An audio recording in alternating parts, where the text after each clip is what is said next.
நாம் தலை வணங்கி ஜெபம் செய்வோம். பரலோக பிதாவே, இந்த ஞாயிற்றுக்கிழமை காலை ஆராதனை வேலைக்காக உங்களுக்கு நன்றி செலுத்துகிறோம். ஆண்டவரே, நீர் எங்கள் வாழ்க்கையில் இடைப்பட்டு எங்களை சீர்படுத்தி ஆண்டவரே உமக்கு நேராக எங்களை நடத்துவதற்காக உமக்கு நன்றி. ஆண்டவரே, இப்போது இந்த ஆராதனை வேலை ஆசீர்வதியும் உடைய திரு பிரசன்னத்தினால் எங்கள் ஒவ்வொருவரையும் ஆண்டு நடத்த வேண்டுமா என்று கிளோரும். பாடல் வேலை, துதி ஸ்தோத்திரம், உடைய திருவார்த்தை எல்லாவற்றிலையும் உடைய பிரசன்னத்தினால் எங்களை ஆசீர்வதித்து ஆண்டவரே நாங்கள் இன்னும் அதிகமாக உமக்குள்ளே ஓங்கி வளர எங்கள் ஒவ்வொருக்கு உதவி செய்யும். மீட்பச்சரமாகிய இயேசு கிறிஸ்து மூலம் வேண்டிக் எங்கள் பரலோக பிதாவே, ஆமென். முதலாவது பாடலாக பாடல் எண் 139வது பாடலை நாம் பாடுவோம். பாடல் எண் 139. ஏழை என்னை மீட்டவர் நீரே, எளியோரை காப்பவர் நீரே. நம் உற்சாகமாய் எல்லாரும் சத்தத்தை உயர்த்தி ஆண்டவரை துதித்து ஆராதித்து இந்த பாடலை நாம் பாடுவோம். பாடல் எண் 139.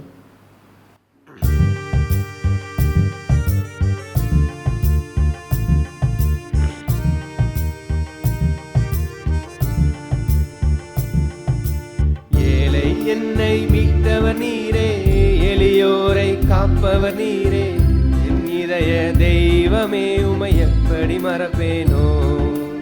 ஏழை என்னை மீட்டவர் நீரே, எளியோரை காப்பவர் நீரே, என் இதய தெய்வமே. எல்லாம் கரங்களை தட்டி பாடுவோம். வாழ்த்திடுவேன் வல்லவரை, வணங்கிடுவேன் நல்லவரை, போற்றிடுவேன் புண்ணியரை, புகழ்ந்திடுவேன் பரிசுத்தரை.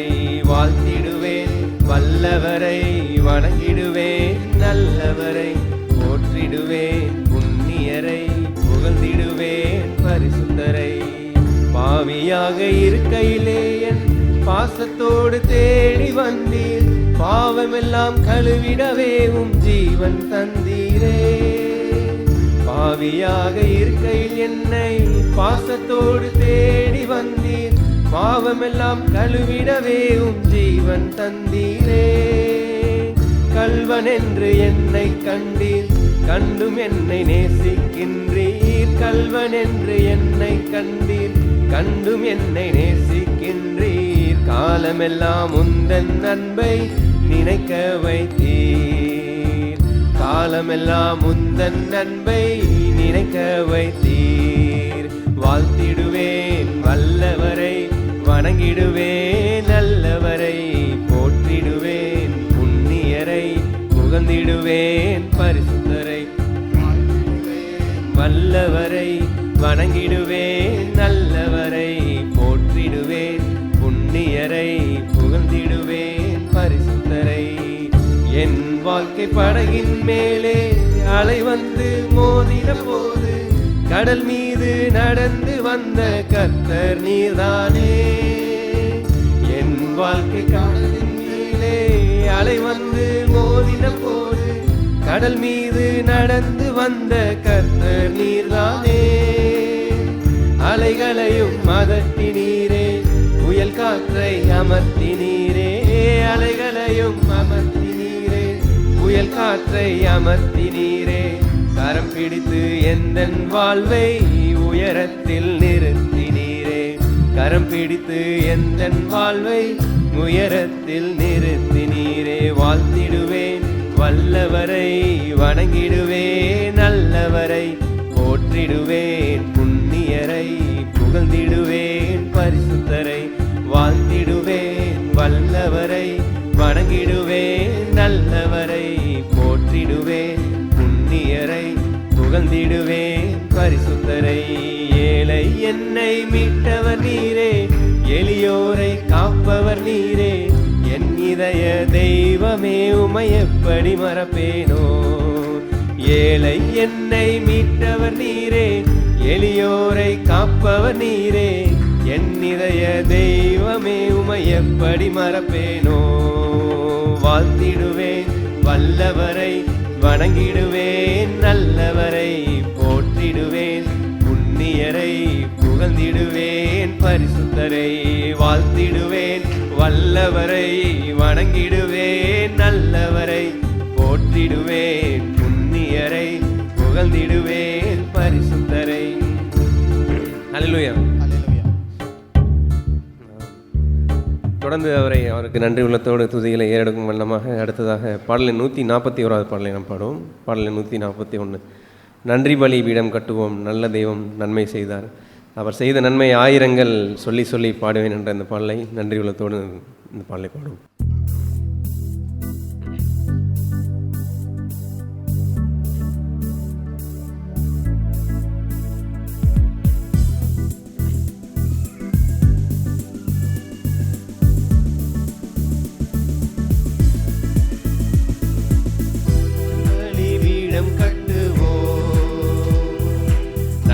தெய்வம் நன்மை செய்தார், நன்றி பலி பீடம் கட்டுவோம், நல்ல தெய்வம் நன்மை செய்தார், செய்த நன்மை ஆயிரங்கள்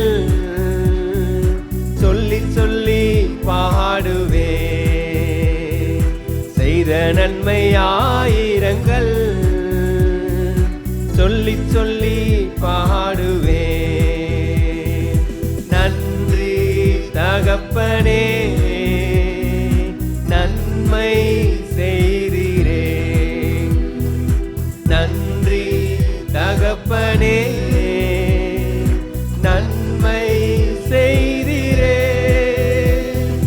ஜீவன் தந்து நீர் அன்பு கூர்ந்தீர், பாவம் நீங்கிட கழுவி விட்டீர், ஜீவன் தந்து நீர் அன்பு கூர்ந்தீர், பாவம் நீங்கிட கழுவி விட்டீர், உமக்கென்று வாழ பிரித்தெடுத்து உமது ஊழியம் செய்ய வைத்தீர், உமக்கென்று வாழ பிரித்தெடுத்து உமது ஊழியம் செய்ய வைத்தீர், நன்றி தகப்பனே நன்மை செய்தீரே,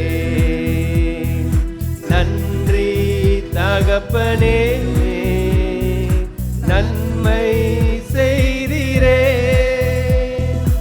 இருளின் அதிகாரம் அகற்றி விட்டீர், இயேசு அரசுக்குள் சேர்த்து விட்டீர், இருளின் அதிகாரம் அகற்றி விட்டீர், இயேசு அரசுக்குள் சேர்த்து விட்டீர், உமக்கு சொந்தமாய் வாங்கிக் கொண்டு உரிமை சொத்தாக வைத்து கொண்டீர், உமக்கு சொந்தமாய் வாங்கிக் கொண்டு உரிமை சொத்தாக வைத்து கொண்டீர், நன்றி தகப்பனே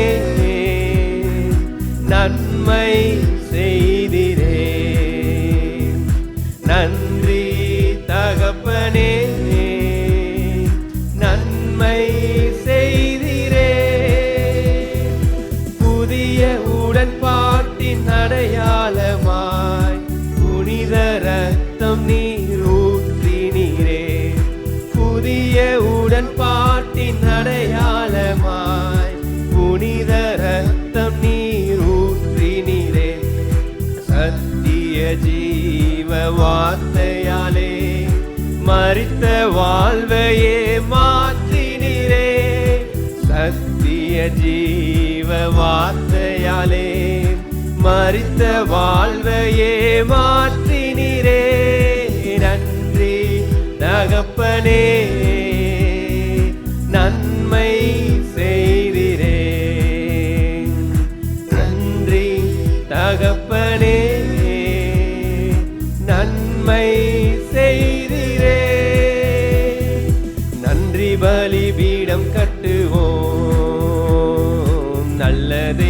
நன்மை செய்தார்.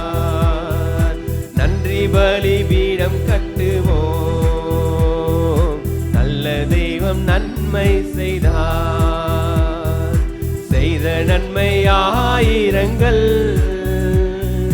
சொல்லி சொல்லி பாடுவேன். செய்த நன்மை ஆயிரங்கள் சொல்லி சொல்லி பாடுவேன். நன்றி தகப்பனே, நன்மை செய்திரே. நன்றி தகப்பனே, நன்மை செய்திரே. ஹல்லேலூயா. அடுத்த 527வது பாடலை நாம் பாடுவோம். நம் எஜமானனே என் இயேசுராஜனே, எண்ணமெல்லாம் இயக்கமெல்லாம் அவர் சித்தம் செய்வதுதான் என்பதை ஒரு ஜெப ஆவியோடு இந்த பாடலை நாம் பாடுவோம்.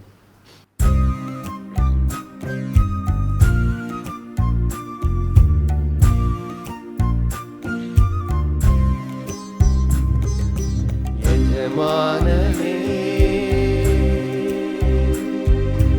என் இயேசுராஜனே, எண்ணமெல்லாம் ஏக்கமெல்லாம் உம் சித்தம் செய்வதுதானே. எண்ணமெல்லாம் ஏக்கமெல்லாம் உம் சித்தம் செய்வதுதானே. எஜமானனே என் இயேசுராஜனே, எண்ணமெல்லாம் என் ஏக்கமெல்லாம் உம் சித்தம் செய்வதுதானே. என் எண்ணமெல்லாம் ஏக்கமெல்லாம் உம் சித்தம் செய்வதுதானே. உமக்காகத்தான் வாழ்கிறேன், உம்மைத்தான் நேசிக்கிறேன். நான் உமக்காகத்தான் வாழ்கிறேன், உம்மைத்தான் நேசிக்கிறேன். பலியாகி என்னை மீட்டீரே, பலியாகி என்னை மீட்டீரே. பரலோகம் திறந்தீரையா, பரலோகம் திறந்தீரையா. எஜமானனே என் இயேசுராஜனே, எண்ணமெல்லாம் என் ஏக்கமெல்லாம் உம் சித்தம் செய்வதுதானே. என் எண்ணமெல்லாம் ஏக்கமெல்லாம் உம் சித்தம் செய்வதுதானே. உயிர் வாழும் நாட்களெல்லாம் ஓடி ஓடி உழைத்திடுவேன். நான் உயிர் வாழும் நாட்களெல்லாம் ஓடி ஓடி உழைத்திடுவேன். அழைத்தீரே உம் சேவைக்கு, அழைத்தீரே உம் சேவைக்கு. அதை நான் மறப்பேனோ, அதை நான் மறப்பேனோ. எஜமானனே என் இயேசுராஜனே, எண்ணமெல்லாம் ஏக்கமெல்லாம் உம் சித்தம் செய்வதுதானே. என் எண்ணமெல்லாம் ஏக்கமெல்லாம் உம் சித்தம் செய்வதுதானே. அப்பாவும் சந்நிதியில்தான் அகமகிழ்ந்து களி கூறுவேன். அப்பாவும் சந்நிதியில் தான்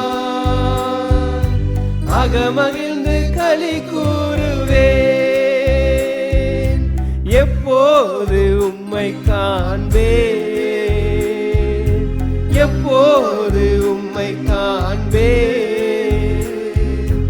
ஏங்குதையா என் இதயம், ஏங்குதையா என் இதயம். எஜமானனே என் இயேசு ராஜனே,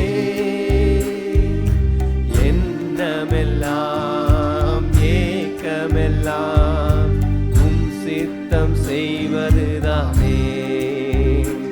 என் எண்ணமெல்லாம் ஏக்கமெல்லாம் உம் சித்தம் செய்வதுதானே. என் தேச எல்லை எங்கும் அப்பா நீராள வேண்டும். என் தேச எல்லை எங்கும் அப்பா நீராள வேண்டும். வறுமை எல்லாம் மாறணும், தேச வறுமை எல்லாம் மாறணும். வன்முறை எல்லாம் ஒழியணும், வன்முறை எல்லாம் ஒழியணும். எஜமானனே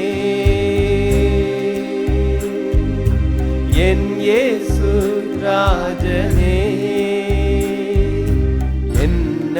எண்ணமெல்லாம் ஏக்கமெல்லாம் உம் சித்தம் செய்வதுதானே. என் எண்ணமெல்லாம் ஏக்கமெல்லாம் உம் சித்தம் செய்வதுதானே. எஜமானனே. அல்லேலூயா. நம்ம எல்லோரும் எழுந்து நின்று மட்டும் நம் மீது கண்ணாய் இருந்து அவரை நம்மை காண்கிறவராக இருந்து நம்ம மேல் கண் வைத்து ஆலோசனை சொல்லி மட்டும் நம்மை நடத்தி வந்த நம்முடைய ஆண்டவர் நம்மை அன்பாகவும் இரக்கமாகவும் கிருபையாகவும், ஒரு அன்பிற்கும் ஒரு கிருபைக்கும் ஒரு இரக்கத்திற்கும் பாத்திரராக இல்லாத நம்மையும் ஆண்டவர் நம்மை நேசித்து அவர் கிருபையினால் நம்மை அணைத்து கொண்டு இம்மட்டும் நம்மை நடத்தி வருகிற அவருடைய மகா தயவிற்காக ஆண்டவர் எல்லோரும் சேர்ந்து நம்மை மட்டும் நடத்தின பாதையில் எண்ணி அவர் செய்த நன்மைகளை எண்ணி எண்ணி எல்லோரும் சேர்ந்து ஏகமாய் துதித்து நன்றிகளையும் துதிகளையும் ஏறெடுப்போம். Thank you Jesus, praise you father. அப்பா, இம்மட்டும் எங்கள் மீது கண் வைத்து ஆலோசனை சொல்லி நீங்கள் நடத்துனீங்களே, அதற்காக நன்றி ஆண்டவரே. உண்மை அன்றி எங்களால் ஒரு காரியமும் செய்ய இயலாது என்ற ஒரு வாழ்க்கைக்கு எங்களை நடத்தி வரீங்களே, நன்றி நன்றி ஆண்டவரே. உண்மை அன்றி எங்களால் ஒன்றுமே ஒரு காரியத்தை கூட நாங்கள் ஜெயித்து வாழ முடியாது என்ற ஒரு வெளிச்சத்திற்கு எங்கள் நடத்தி வந்திருக்கீங்களே, நன்றி. உண்மை துதிக்கிறோம், ஸ்தோத்திரிக்கிறோம் ஆண்டவரே. இம்மட்டும் எங்கள் மேலே இரக்கமாய் கிருபையுமாய் இருந்து நடத்துனீங்களே, அதற்காக நன்றி. எங்களை கைவிடாத உடைய கரத்திற்காக நன்றி ஆண்டவரே. எங்கள் மீது நீங்கள் கண் வைத்து அப்பா எங்களை காண்கிறவராக எங்களுக்கு இருக்கிறீங்களே, நன்றி ஆண்டவரே. ஒரு எபினேஸ்ராய் எங்களுக்கு உதவி செஞ்சு வரீங்களே, அதற்காக நன்றி. உம்மை துதிக்கிறோம், ஸ்தோத்திரிக்கிறோம் ஆண்டவரே. எங்கள் எபினேஸ்ராய் இருந்து நீங்கள் நடத்தினதுக்காக நன்றி. உம்மை துதிக்கிறோம், ஸ்தோத்திரிக்கிறோம் ஆண்டவரே. Thank you Father for your goodness Lord in our life Lord. மட்டும் நடத்தினதுக்காக நன்றி. இனிமேலும் எங்களை நடத்துவீங்க என்று அறிஞ்சிருக்கிறோம், அதற்காக துதிக்கிறோம், ஸ்தோத்திரிக்கிறோம் ஆண்டவரே. Thank you Jesus, praise you father for your goodness in our life. Thank you lord, thank you Jesus, praise you father. பா ஸ்தோத்திரம் நாளத்திலிருந்து நன்றியோடும் ஆண்டவரே துதிக்கிறோம், ஸ்தோத்திரிக்கிறோம் ஆண்டவரே. Thank you father, thank you Jesus, praise you lord father. Thank you Jesus, thank you father. என் மேல் அவர் கண்ணை வைத்து ஆலோசனை சொல்லுவார், சத்தியத்தின் பாதையிலே நித்தமும் நடத்துவார். என் மேல் அவர் கண்ணை வைத்து ஆலோசனை சொல்லுவார், சத்தியத்தின் பாதையிலே நித்தமும் நடத்துவார். பரிசுத்த ஆவியால் உள்ளத்தை நிரப்புவார், பரிசுத்த ஆவியால் உள்ளத்தை நிரப்புவார். பரிசுத்தர் அவர் பெயரே. என்னை உண்டாக்கின என் தேவாதி தேவன், அவர் தூங்குவதும் இல்லை அயர்வதும் இல்லை. என்னை உண்டாக்கின என் தேவாதி தேவன், அவர் தூங்குவதும் இல்லை அயர்வதும் இல்லை. நம்ம எல்லோரும் சுருக்குமாய் ஆண்டவருக்கு துதிகளையும் நன்றிகளையும் ஏறெடுப்போம். மத்தேயு 25வது அதிகாரம்.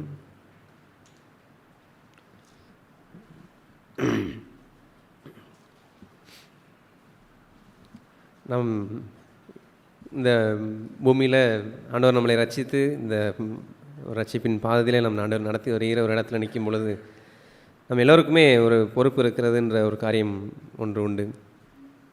அது நேச்சுரலாக வெறும் பேரளவில் நான் கிறிஸ்தவன்னு சொல்லிட்டு என் ஜீவனில் ஃபுல்லாமே என் சுயநலத்திற்காக மாத்திரமே, என் செல்ஃபிஷ்னஸ் என்னையை மாத்திரமே அதில் வச்சு, வெறும் என் குடும்பத்தை மாத்திரமே அதில் வச்சு நான் வாழ்ந்துட்டு நான் என்னையே ஏமாற்றி கொள்ளக்கூடாதுன்ற ஒரு பகுதியில் நம்ம எச்சரிப்பாக இருக்க வேண்டும், விழிப்பாக இருக்க வேண்டும்.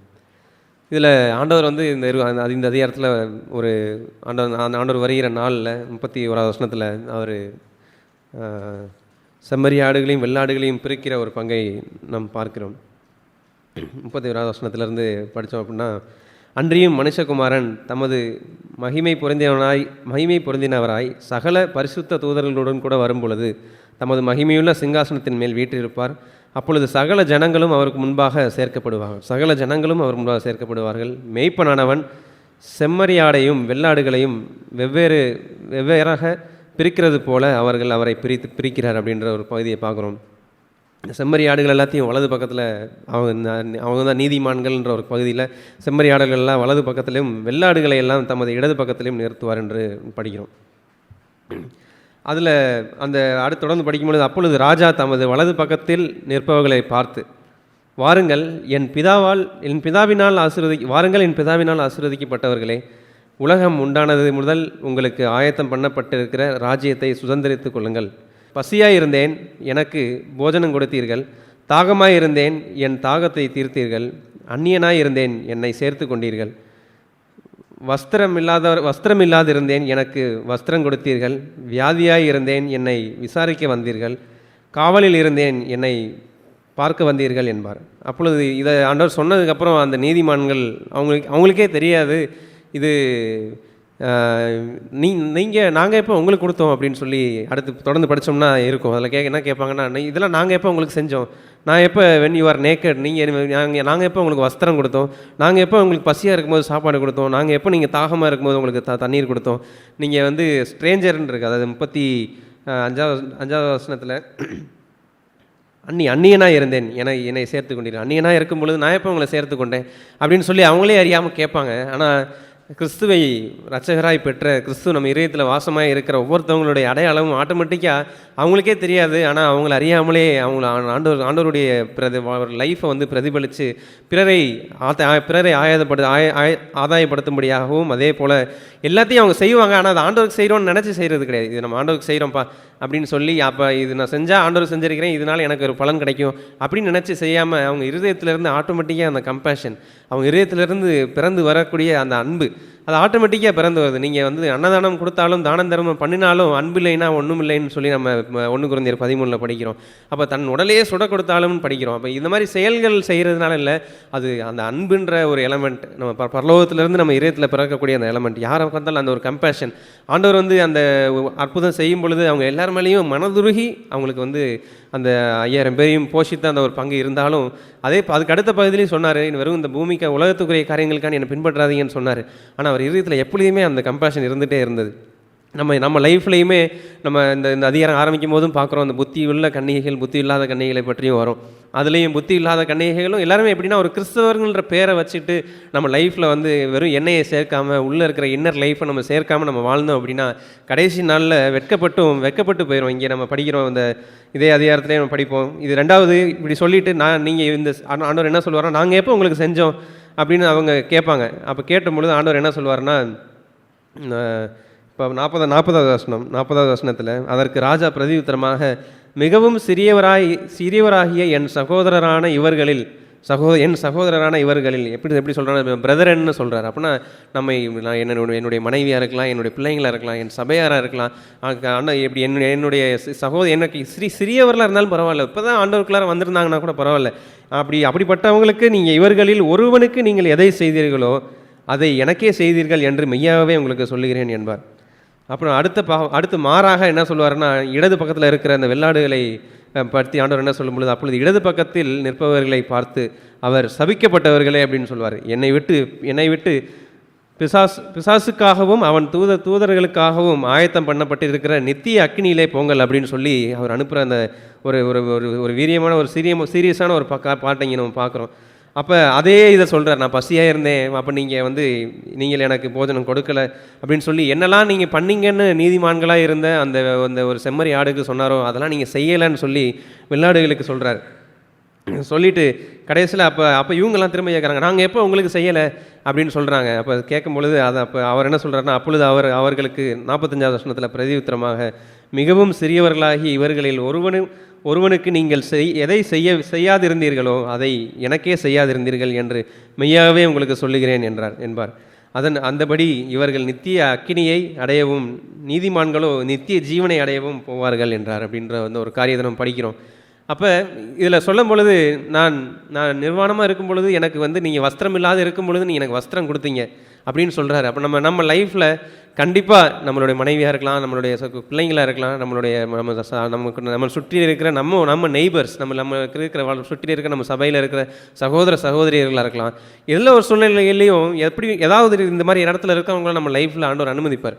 இப்படி ஒரு காரியம் வரும் பொழுது, யாராவது வஸ்திரம் இல்லாத இருக்கும் பொழுது, யாராவது நம்ம ஒரு பாவத்தை சகல பாவங்களையும் அன்பு பாவத்தை மூடும் என்ற பங்கு இருக்கும் பொழுது குறையுள்ளவர்களாக இருப்பாங்க. நமக்கு தெரியும் நம்ம அந்த வஸ்திரத்தை வச்சுருப்போம், ஆனால் அவங்க அந்த இதில் வெளிச்சம் இல்லாமல் அவங்க வஸ்திரம் இல்லாமல் இருப்பாங்க. அந்த ஒரு காரியத்தில் பார்க்கும் பொழுது நமக்கே தெரியும் இப்படி பண்ணுறதுனால அவங்களே அவங்க எக்ஸ்போஸ் பண்ணிக்கிறாங்க, அவங்களே அவங்களுக்கு வஸ்திரம் இல்லாமல் இருக்கிறாங்கன்றத வெளியே எல்லாருக்குமே நல்ல ஒரு தெளிந்த புத்தி உள்ளவனுக்கு தெரிஞ்சிடும், அவங்க வஸ்திரம் இல்லாமல் இருக்காங்களே அப்படின்னு தெரிஞ்சிடும். அப்படி இருக்கிற ஒரு காரியத்தை நம்ம லைஃப்பில் ஆண்டவர் அனுமதிக்கும் பொழுது நம்மளுடைய பங்கு ஸ்டாண்ட் என்னவா இருக்கணும் அப்படின்னா, அவரை பற்றி வெளியே போய் எல்லாருக்கும் சொல்கிறது போல இருந்துடாதபடி, எப்படி அந்த நோவாவின் குமாரன் ஒருவர் போய் வெளியே போய் எல்லாம் சொல்லிட்டார். ஆனால் அப்படி இல்லாதபடி இன்னும் 2 குமாரர்கள் என்ன பண்ணாங்கன்னா, அவங்க திரும்பி கூட பார்க்கல, பின்னாகி ரிவர்ஸில் தான் போவாங்க. ரிவர்ஸில் போய் அவரை க்ளோஸ் பண்ணி வைப்பாங்க, அவரை மூடுவாங்க. அவரை அப்படிப்பட்ட ஒரு அன்பு உள்ளவர்களாக, கம்பேஷன் உள்ளவர்களாக, ஏன்னா இப்படிப்பட்ட ஒரு இதில் இருக்கும் பொழுது நம்ம அவங்கள போற்றி அப்படிப்பட்ட ஒரு காரியத்தை நம்ம லைஃப்பில் ஆண்டவர் அனுமதிக்கும் பொழுது அவர்களுக்கு வஸ்திரத்தை கொடுத்து அவங்கள சேகரித்து அவங்கள ஆத்மாவை ஆதாயம் செஞ்சு கொள்ளணுன்ற ஒரு பங்கு நம்ம லைஃப்பில் எப்பயுமே ஒரு சீரியஸ்னஸ், நம்ம ஆப்பர்ச்சுனிட்டி இழந்துடக்கூடாது. நம்ம கண்டிப்பாக நம்ம லைஃப்பில் ஒரு டிஃப்ரெண்ட், ஒவ்வொருத்தவங்க லைஃப் எல்லார் லைஃப்லையும் ஒரே மாதிரி இருக்குன்னு சொல்ல முடியாது. ஒவ்வொருத்தவங்க லைஃப்லையும் ஒரு சூழ்நிலையிலையும் நமக்கு ஆண்டவர் நிறைய ஆப்பர்ச்சுனிட்டிஸ் கொடுப்பார். அதன் மூலமாக அவரே தான் அந்த இடத்துல பின்னாடி இருக்கிறார். அந்த இடத்துல சிறியவர்களுக்கு என்ன செஞ்சீங்களோ அதில் இன்னொரு இடத்துல சொல்லுவார், நான் சிறைச்சாலையில் இருந்தேன், அப்போ என்னை நீங்கள் பார்த்தீங்க அப்படின்னு சொல்லுவார். என்னை சிறைச்சாலையில் இருந்தீங்க, என்னை பார்க்கும் பொழுது எத்தனையோ பேர்கள் எத்தனையோ காரியங்கள் நம்ம சரௌண்டிங்கில் நம்ம பார்க்கும் பொழுது ஏதோ ஒரு காரியத்தில் அடிமையாக இருக்கிறாங்க, அவங்க சிறைப்பிடிக்கப்பட்டு இருக்கிறாங்க, விடுதலை இல்லாமல் இருக்கிறாங்கன்றப்ப அவங்களையும் விடுதலைக்கு அந்த டெலிவரன்ஸ்குள்ள அவங்களை கொண்டு வரும்படியாக ஆண்டவர் அண்டையில் அவங்களை சேர்க்கும்படியாக அவங்களை நம்ம அப்படிப்பட்ட ஒரு கம்பேஷன் வேணும். இது சும்மா ஆட்டோமேட்டிக்காக இது ஒரு ஆர்டிஃபிஷியலாக நம்மளால் செய்ய முடியாது. எதாக இருந்தாலும் ப்ராக்டிக்கலாக பார்த்தோம்னா ஆர்டிஃபிஷியலாக செய்யவே முடியாது. அதனால தான் ஆண்டவர் என்ன சொன்னார்னா, இங்கே அவர் ஒரு வெள்ளாடுகளும் செம்மறி ஆடுகளும் பிரிக்கிறார். ஏன்னா அந்த நேச்சரே மாறிடும். செம்மறி ஆடுன்ற ஒரு நேச்சர் நமக்குள்ளார, ஆண்டவரை போல நமக்குள்ளார ஒரு நேச்சர் நமக்குள்ளார இருக்கும் பொழுது நம்ம கொடுக்குற சூழ்நிலைகள் சின்ன சூழ்நிலையிலேருந்து ஆரம்பிக்கும். அப்படியே நம்ம அதில் சின்னதில் மேற்கொண்டு வர அதில் சேகரித்து எப்படி அந்த புத்தியுள்ள கன்னிகைகள் அவங்களுடைய பாத்திரத்தில் எண்ணெயை சேகரிச்சுட்டே வந்தாங்க. இப்போ கடைசியில் ஆண்டவர் வரும்பொழுது அப்போ இவங்களுக்கும் ஒரு மேலோட்டமான ஒரு லைட் எரிஞ்சிட்டு தான் இருந்துச்சு, புத்தி இல்லாத கன்னிகைகளுக்கும். ஆனால் ஆண்டவர் வரும்பொழுது அவங்க இன்னர் லைஃப்பில் என்ன இல்லாதனால அப்போ போய் நான் இப்போ ஆப்பர்ச்சுனிட்டி கொடுங்க, இப்போ நான் போய் அவங்கள நேசிக்கிறேன், இப்போ நான் அவங்கள போய் நான் அவங்க இப்படி எனக்கு கொடுத்த இந்த மனைவியை நான் நேசிக்கிறேன், எனக்கு ஒரு குறையுள்ளவர்களாக கொடுத்த என்னுடைய கணவனை நான் நேசிக்கிறேன் அப்படின்னு சொல்லி இப்போ நான் போகிறேன் அப்படின்னு சொல்லி எனக்கு போகிறதுக்கு வாய்ப்பு இருக்காது. ஆனால் எனக்கு வாய்ப்பு இருக்கும் பொழுதே பூமியிலே பொதுவாக ஒரு பழமொழி உண்டு, காற்றுள்ள பொழுது தூற்றிக்கொள்ளு அப்படின்னு சொல்லுவாங்க. அப்படி இருக்கும் பொழுது நமக்கு இந்த லைஃப்பில் நமக்கு பூமியில் வாழும் பொழுது தான் நமக்கு எண்ணெயை சேகரிக்கக்கூடிய ஒரு தருணம் உண்டு என்பதை உணர்ந்து எல்லா ஆப்பர்ச்சுனிட்டிஸையும் இப்படி இவங்களுக்கே தெரியல, இவங்க கண்களில் தெரியல, நான் எப்போ உங்களுக்கு செஞ்சேன்னு கேட்குறாங்க. அதே 2வதாக இடது பக்கத்தில் இருந்தவங்க என்ன கேட்டாங்க, நாங்கள் எப்போ உங்களுக்கு செய்யலை அப்படின்னு கேட்குறாங்க. அப்போ அவங்க என்ன சொல்கிறாங்கன்னா, ஆண்டவரை பேரை யூஸ் பண்ணுறவங்க தான் அவங்களும், அவங்க ஆண்டவருடைய நாமத்தை பயன்படுத்துகிறவர் தான். ஆனால் இவங்க மற்றவர்கள் மேலே கம்பேஷனேட்டாக இல்லாதபடியாய், மற்றவர்கள் மேலே கரிசனை இல்லாதபடியாய், தன்னை மட்டுமே செல்ஃப் சென்டர்டாக மட்டுமே வச்சு வாழ்ந்தபடியால் அவங்க இதெல்லாம் நம்ம ஆண்டவருக்கு செய்ய தவறிட்டோமே என்பதை கடைசி நாளில் அவங்க ஃபீல் பண்ணுறாங்க. அப்போ ஃபீல் பண்ணி ஒரு பிரயோஜனமும் இல்லை. உங்களுக்கு இன்னொரு வாய்ப்பு தரேன்னு ஆண்டவர் சொல்லலை, அக்கினியில் தான் போடும்படியாக அவங்கள போவார்கள்னு சொல்லி ஆண்டவர் சொல்கிறார். ஆக இது ஒரு எவ்வளோ ஒரு சீரியஸான ஒரு பங்கு என்பதை உணர்ந்து என்னுடைய சுயம் மாத்திரமே, என்னுடைய சுயநலத்திற்காக மாத்திரமே, நான், என்னுடைய மனைவி, என் குடும்பம், இல்லை நான் மட்டும்தான் அந்த இடத்துல இருக்கணும், என்னை மட்டுமே அந்த இடத்துல வச்சு மட்டும் வாழாதபடி, என் மனைவியாக இருந்தாலும் சரி, அவங்க சிறைபிடிக்கப்பட்டு இருக்கிறாங்கன்னால், ஏன் இப்படிப்பட்ட ஒரு மனைவி எனக்கு இருக்கா, ஏன் இப்படி வஸ்திரம் இல்லாத இருக்கிறாங்க இப்படின்னு சொல்லி நான் குறை சொல்லிட்டு, அவங்கள குறை சொல்லிக்கிட்டு, மத கொடுத்து வெளியே போய் சொல்லிக்கிட்டு, என் மகன் இப்படி இருக்கிறா, என்னுடைய மகள் இப்படி இருக்கிறா, என்னுடைய மனைவி இப்படி இருக்கிறா, என் கணவன் இப்படி இருக்கிறான்னு சொல்லி பிறரை பற்றி குறை சொல்லிட்டு கம்ப்ளைண்ட் பண்ணிட்டு இப்படி ஒரு வாழ்க்கையை வாழ்றதே நமக்கு ஆண்டவர் அழைச்சிருக்கிறாரு. ஆண்டவர் நமக்கு கொடுத்துருக்கிற பங்கு எல்லாமே வஸ்திரம் இல்லையா, அவங்களுக்கு வஸ்திரத்தை போட்டு, அவங்க ஸ்ட்ரேஞ்சராக இருக்கிறாங்களா, ஒருவேளை நம்ம சபையில கூட ஒரு சகோதரர் வராரு, ஒரு புதுசாக ஒரு சகோதரர் வராருன்னா அவங்க ஸ்ட்ரேஞ்சரை போல வரலாம். எப்படி பர்னபா பவுலை அவங்க சீஷர்கள்ட்ட போய் அறிமுகப்படுத்துவார். அப்போ ஃபஸ்ட்டு இவர் எல்லாரும் துன்புறுத்தினவர்னு தெரியும் பவுல்.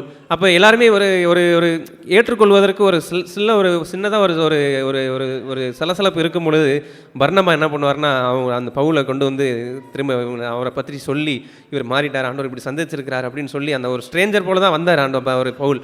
ஆனால் அவங்களுக்குள்ளார சேர்த்து வச்சு ஒரு சகோதரத்துவத்திற்குள்ளாக அவங்களை அழைத்துக் கொள்வார். அப்படி எத்தனையோ சூழ்நிலையில் நமக்கு ஒரு ஸ்ட்ரேஞ்சராக வரதுக்குள்ள ஒரு வாய்ப்பு ஆண்டவர் கொடுக்கும் பொழுது அந்த இடத்துல நம்ம அவங்களுக்கு செய்யும் பொழுது என்ன ஆகுதுன்னா, கடைசியில் பர்னபாக்கு என்ன சொல்லியிருப்பார் ஆண்டவர், நீ பவுலுக்கு என்ன செஞ்சியோ அதை எனக்கு செஞ்சாயின்னு சொல்லியிருப்பார். அந்த மாதிரி எத்தனையோ காரியங்களில் நமக்கே தெரியாது. ஆனால் நம்ம இதயத்தில் என்ன இருக்கணும்னா, பேசிக்காக அந்த எண்ணெய் இருக்கணும். அந்த எண்ணெய் இருக்கிறதுனா, அந்த கம்பேஷன் இருந்துச்சுன்னா நம்ம இதை செய்யணும்னு நினச்சி செய்ய மாட்டோம். அந்த எண்ணெய் இருக்கிறதுனால ஆட்டோமேட்டிக்காக அந்த அக்னி எரிஞ்சுக்கிட்டே இருக்கும். அந்த அக்னி மங்கவே மங்காது, மங்க திரும்ப அந்த எண்ணெய் எடுத்து ஊற்றிக்கிட்டே இருக்கும். அப்போ ஒவ்வொரு காரியங்கள்லையுமே சரி, நம்ம இப்போ பிறரை பார்க்கும் பொழுது, பசியாக இருக்கும் பொழுது பார்க்குறோம், தாகமாக இருக்கிறவங்கள சிலரை பார்க்குறோம், ஏதோ அவங்க பாடுப்பா, நம்மளால் இதெல்லாம் ஒன்றும் பண்ண முடியாது, நமக்கு இதெல்லாம் ஒன்றும் செய்ய முடியாது, ஏதோ கொஞ்சம் இருந்தால் கூட நம்ம அவங்களை கொடுத்து போஷிக்கலாமே, அவங்களுக்கு தாகத்தை அடக்கலாமே, என் லைஃப்பில் நான் பெற்றுக்கொண்டதை நான் அவங்களுக்கு கொடுக்கலாமேன்னு சொல்கிற ஒரு வாழ்க்கை. பிறரை மாத்திரமே அடிக்கடி என் வீட்டில் நான் மனம் திரும்புறதுக்கு முன்னாடியுமே நான் அடிக்கடி கேட்டுட்டு இருந்த ஒரு வார்த்தை என்னென்னா, எங்கள் அம்மா கிட்ட அடிக்கடி சொல்லுவாங்க, என்னென்னா பிறருக்காக வாழ்கிறதாம்பா கிறிஸ்தவ வாழ்க்கை அப்படின்னு சொல்லி அடிக்கடி சொல்லுவாங்க. அப்போ அதை கேட்கும் பொழுது நான் அப்போல்லாம் எனக்கு பெருசாக பட்டதில்லை. ஆனால் இப்பொழுதெல்லாம் எனக்கு நிறைய நேரம் அது ஆவியானவர் எனக்கு அடிக்கடி ஞாபகப்படுத்திகிட்டே இருப்பார். நான் பிறருக்காக வாழ்கிறது தான் கிறிஸ்தவ வாழ்க்கை. என் வாழ்க்கையில் எனக்கு ஆண்டவர் எனக்கு கொடுத்துருக்கிற அந்த வாழ்க்கையில் அதிகமாக நான் அன்பை சேகரித்தவனா, ஒரு கம்பேஷனேட்டாக இருக்கிறபடியாக, ஒரு பிறர் மேலே நேசிக்கக்கூடிய ஒரு மனதுருக்கக்கூடிய ஒரு மனதுருக்கம், கடவுளிடத்தில் நான் என்ன பெற்றுக்கொண்டேனோ அதை தான் நான் கொடுக்குறேன். என்னை முந்தி அன்பு கூர்ந்தார், என்னை இப்பொழுதும் அவர் இன்னும் எவ்வளோ இரக்கமாக இருக்கிறான்றது எனக்கு தெரியும். இவ்வளோ இரக்கத்தையும் நான் பெற்றுக்கொண்டு நான் பிறர் மீது இரக்கமாக இருந்தேன் என்றால் நான் கடைசி நாளில் நான் கண்டிப்பாக கணக்கு ஒப்புவிக்கணும். அப்போ என் வாழ்க்கையில் சின்ன சின்ன காரியத்தில் ஆண்டவர் கொடுக்கும் பொழுது அது எல்லாமே ஆப்பர்ச்சுனிட்டி. பிறரை நேசிக்கக்கூடிய ஒரு ஆப்பர்ச்சுனிட்டி, பிறரை மூடக்கூடிய ஒரு ஆப்பர்ச்சுனிட்டி, பிறரை போஷிக்கக்கூடிய ஒரு ஆப்பர்ச்சுனிட்டி, பிறரை போய் சந்திக்கக்கூடிய ஒரு பிரசனில் இருக்கிறாங்க, ஏதோ ஒரு கட்டுக்குள்ளே இருக்கிறாங்கன்னு தெரியும் பொழுது, சரி ஏதோ அப்படி இருக்காங்கப்பா அப்படின்னு சொல்லிட்டு நான் கண்டுக்காமல் போயிடாதபடி அந்த கட்டுக்குள்ளே இருக்கிறவர்களையும் மனதில் வச்சு நான் அவங்களை போய் திரும்பி சந்திக்கும்படியாகவும், அவங்களை ஆண்டவரை கொடுத்து, ஆண்டவரை பற்றிய வெளிச்சத்தை கொடுத்து, அந்த ப்ராப்பரான வெளிச்சம் இருந்தோம்னா யாரும் கட்டில் இருக்கணும்னு அவசியம் இல்லை. அந்த வெளிச்சம் அவங்களுக்கு இல்லாதனால கட்டுக்குள்ளார இருப்பாங்க. அப்படி இருக்க நான் அந்த வெளிச்சத்தை அவங்களுக்கு கொண்டு போய் அந்த கட்டிலேருந்து வெளியே எடுக்கிறவனா என் மனைவியாக இருக்கலாம்.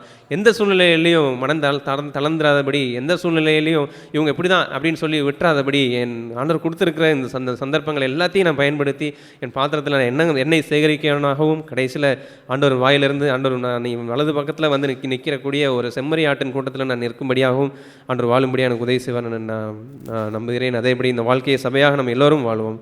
ஆமேன். இது போன்ற ஒரு வசனத்தை நாம் கேட்கும் பொழுது அதை நாம் ஒரு சோசியல் சர்வீஸ் போல் எடுத்துக்கொள்ளக்கூடாது. அதை சமூக சேவை போல் எடுத்துக்கொள்வது மிக எளிது. அதை சாதாரணமாக யார் வேண்டுமானாலும் எடுத்துக்கொள்ளலாம்.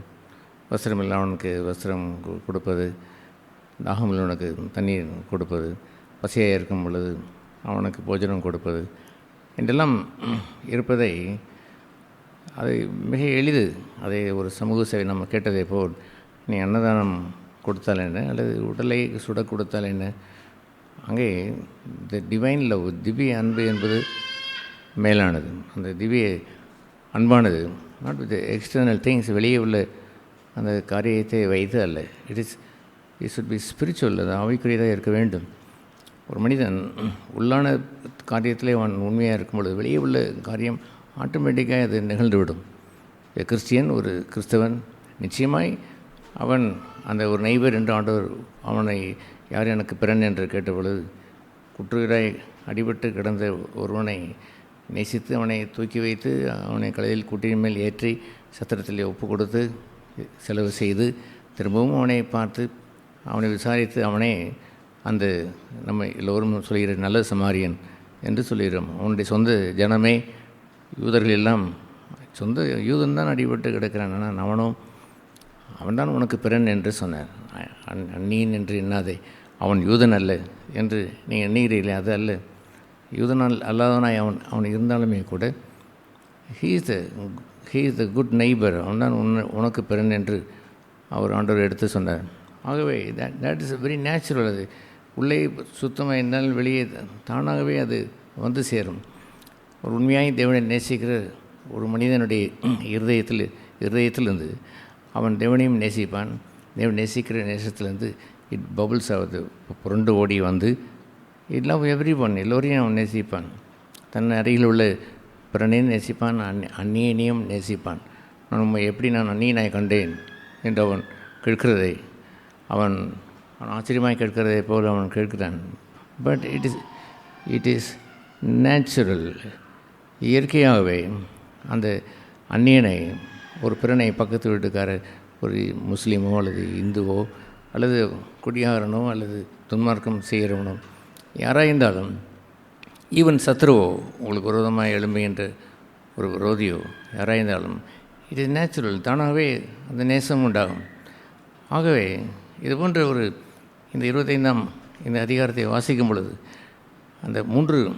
அந்த உவமையை அவர் சொல்வது அனைத்துமே த ஃபைனல் டே, அந்த கடைசி நாளுக்குரிய உவமையைத்தான் சொல்லுவார். முதலில் புத்தி இல்லாத அந்த 2 பேரும் கன்னிகள் தான், 10 கன்னிகைகள், அதில் ஒரு கன்னிகை சேர்த்து வைக்கவில்லை. தன்னுடைய இருதயத்திலே அவள் சேர்த்து வைத்திருக்க வேண்டும். அப்பொழுதுதான் மணவாளன் வரும்பொழுது தானாகவே தீவெட்டி எரியும். ஏனென்றால் உள்ளே தான் அவளுடைய சுயம் நொறுக்கப்பட்டு, அந்த விதைகள் நசுக்கப்பட்டு எண்ணெயை சேர்த்து வைத்திருக்கிறாள். ஆகவே அங்கே முடிவாய் என்று சொல்கின்ற ஒரு நேரம் ஒன்று வரும்பொழுது அவள் சேர்த்து வைக்கவில்லை. எங்கே எங்களுக்கும் வேண்டும் என்று கேட்கும் பொழுது ஒருவன் தன் ஜீவனை பகிர்ந்து கொடுக்க இயலாது. நான் என்னுடைய பொறுமையை கொஞ்சம் வைத்துக்கொள்ளுங்கள், எப்படி என்னால் கொடுக்க முடியும்? அந்த பொறுமையை நான் எங்கே சேர்த்தேன்? அந்த யாக்கோபிலே வாசிக்கிறதை போல் நீங்கள் சோதிக்கப்படும் பொழுது அதை மிகுந்த மகிழ்ச்சியாக எண்ணிக்கொள்ளுங்கள். ஏனென்றால் அந்த சோதனைகளை தான் நீங்கள் பொறுமை உங்களுக்குள் பூரண கிரியை செய்கிறது. நீங்கள் ஒன்றுக்கும் குறைவிடாதபடி அந்த பொறுமை நிறைவடைய வேண்டும் என்று சொல்லுவார். ஆகவே கொஞ்சம் கொஞ்சமாய் சேர்த்து வைக்கின்ற அந்த பொறுமையை நான் வைத்திருக்கிறேன், எண்ணெயை வைத்திருக்கிறேனே. நீங்கள் போய் திடீரென்று அந்த எண்ணெயை கொஞ்சம் கொடுங்கள் என்று கேட்டால், நான் உங்களை நேசிக்கிறவனாக இருந்தாலுமே கூட I will say I cannot give that, அதை கொடுக்க இயலாது. என் மணவாளனுக்கு அது தேவை. என் மணவாளனுக்கு முன்பாக அதை ஆயத்தப்படுத்துகிறதை இந்த ஜீவன் தான், இதை கொண்டு தான் அவரை நான் சந்திக்க வேண்டும். என் மணவாளன் ஜீவனுடையவர், மணவாட்டியை நானும் ஜீவன் கொண்டவளாய் அதை கொண்டு வந்து நான் அதை சீதனத்தை போல் கொடுத்து அவரை சந்திக்க வேண்டாமா? நீங்கள் போய் விற்கிற இடத்துல வாங்கி கொள்ளுங்கள். எது விற்கிறது? தன் ஜீவனை இழந்தவன் அதை திரும்ப பெற்றுக்கொள்கிறான். தன் ஜீவனை இழந்தவன் கொடுத்து வாங்கி சேர்த்து வையுங்கள். அப்படி வாழ்ந்தால்தான், இல்லை என்றால் ஒரு போலியான கிறிஸ்தவ வாழ்க்கை வாழ்வது எளிது என்று 10 பேரும் கன்னிகளாக இருந்தாலும் அந்த 5 அந்த விசுவாசிகள் இயேசு ரத்தத்தினாலே கழுவப்பட்டிருந்தாலுமே கூட, அப்படி கழுவப்பட்ட அந்த பெண்கள், அந்த கன்னிகைகள் என்ன மறந்து விட்டார்கள்? I have to do something, சேர்த்து வைக்க வேண்டும். தீவெட்டி மணவாளனை சந்திக்கும் வரை எரிய வேண்டும். எல்லோருமே மணவாளனை சந்திக்கத்தானே புறப்பட்டார்கள்.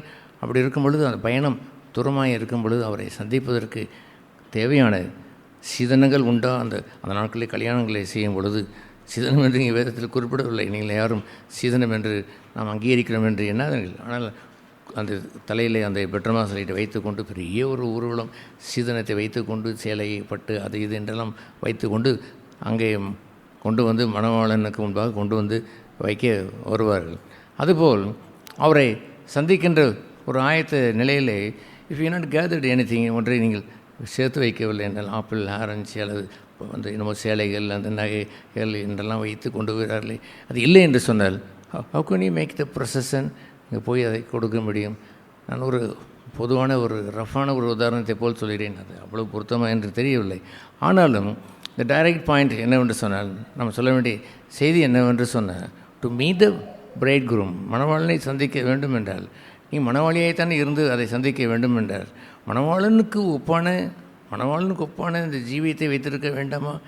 தன்னுடைய ஒரே பேரான குமாரனாகிய அந்த ஆண்டவருக்கு பிதா ஒரு மணவாளனுக்குரிய தகுதியை கொண்டு தன்னுடைய மகனுக்கு உரிய குணாதிசயங்களை கொண்டு அதே ஒத்த மணவாளியைத்தானே தேடுவார். இந்த உலக மக்கள் கூட அப்படித்தானே அவர்கள் செய்வார்கள். என்னுடைய ஒரே பேரான குமாரன், என்னுடைய நேசத்திற்குரியவன், இவரின் குமாரன், இவரில் நான் பிரியமாக இருக்கிறேன் என்று சொன்னவன். அதுபோல் இதோ என் குமாரத்தை, இவளில் நான் பிரியமாக இருக்கிறேன் என்று சொல்கிற பெண்ணைத்தானே கொண்டு வந்து அவர் சேர்ப்பார். அவர் என்ன அங்கே நீங்களுடைய நுகம் பூட்டப்படும் பொழுது அந்நிய நுகமாக இருந்து விடக்கூடாது. அந்நிய நுகம் என்றால் அது என்னவென்று அர்த்தம்? அந்நீக்குவல், அதை சமமில்லாத அந்த பூட்டுவதாக இருந்து விடக்கூடாது. ஒரு பக்கம் காளையும் ஒரு பக்கம் கழுதையுமாக பூட்ட முடியும். ஆகவே விசுவாசிக்கும் பங்கில்லை. அப்படி ஒரு மணவாட்டினுடைய குணாதிசயம் வேண்டாமா? மணவாளனை சந்திக்க போகிற அதே குணாதிசயம் எனக்கு வேண்டும் என்று எண்ணுகிறவள் தானே தன்னுடைய பொறுமையை கூட்டிக்கொள்ள விரும்புவான். இயேசுவைப் போல என்று தன்னை ஒப்பிட்டு பார்த்து அவர் கற்றுக் கொடுக்கிற காரியெல்லாம் கற்றுக்கொண்டிருப்பான். விற்கிறதுக்கு ஏராளமான தருணங்களை கொடுத்தார். அவர் நம்மை போல் எல்லாவற்றிலும் சோதிக்கப்பட்டு பாவம் செய்யவில்லை. அதோடு முற்றுப்புள்ளி அல்ல, அந்த கிருபை அவருக்குள் பெருகியது. தெய்வ கிருபையிலே அவர் வளர்ந்தாரே. அப்படி நீங்கள் சேர்த்து வைக்கிற தருணம் போய்விட்டதே. ஒரே ஒரு வாழ்க்கை தானே, இந்த ஒரே ஒரு வாழ்க்கையை வைத்து வீணாக்கி போட்டு விட்டீர்கள். நல்ல தருணங்கள், சோதிக்கப்பட்ட நேரங்கள் வந்த பொழுதெல்லாம் விற்பதற்கு நல்ல நேரம் வந்தது. உங்களுடைய சுயத்தை விற்று போட்டிருக்கலாம். அது நீங்கள் ஜீவனை நீங்கள் பெற்றுக்கொண்டு இருக்கலாம். ஆகவே அவர்களை வரும்பொழுது த டோர் வாஸ் க்ளோஸ். மணவாளன் உள்ளே அங்கே மணவோடு மணவாட்டியாகி இவர்கள் போய்விட்டார்கள். கதவு பூட்டப்பட்டு விட்டது. That is the final. ஆகவே இந்த அடுத்து அந்த வசனத்தை அவர் சொல்லும்பொழுது தாளந்துகளை குறித்து அவர் பேசுவார். ஒருவனுக்கு 5 தாளந்து, ஒருவனுக்கு 2 தாளந்து, ஒருத்தருக்கு 1 தாளந்து என்று அவனவனுடைய திறமையின் அளவின்படி தான் கொடுக்கப்பட்டது.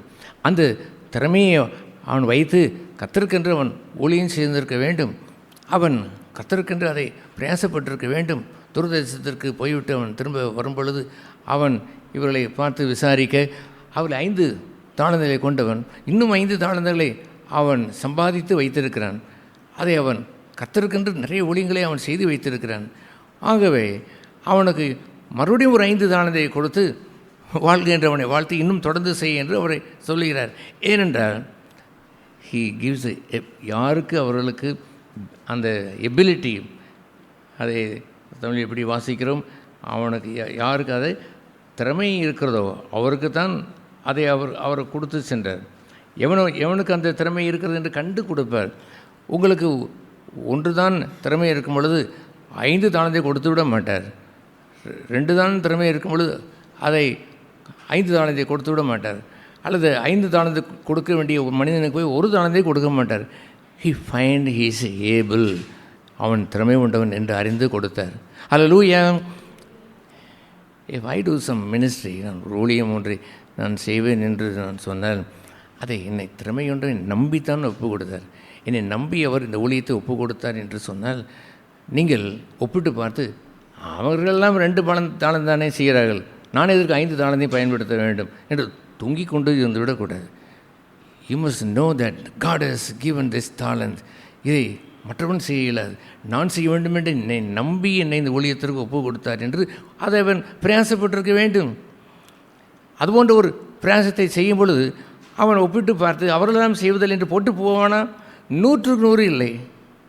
Did I ever did that? நான் என்றைக்காக ஒன்று நான் செய்திருக்கிறேன்? ஒரு நாளும் இல்லை. என்னை நம்பி ஒப்பு கொடுத்த ஊழியம் நிறைவேற்றி முடித்திருக்க வேண்டும்.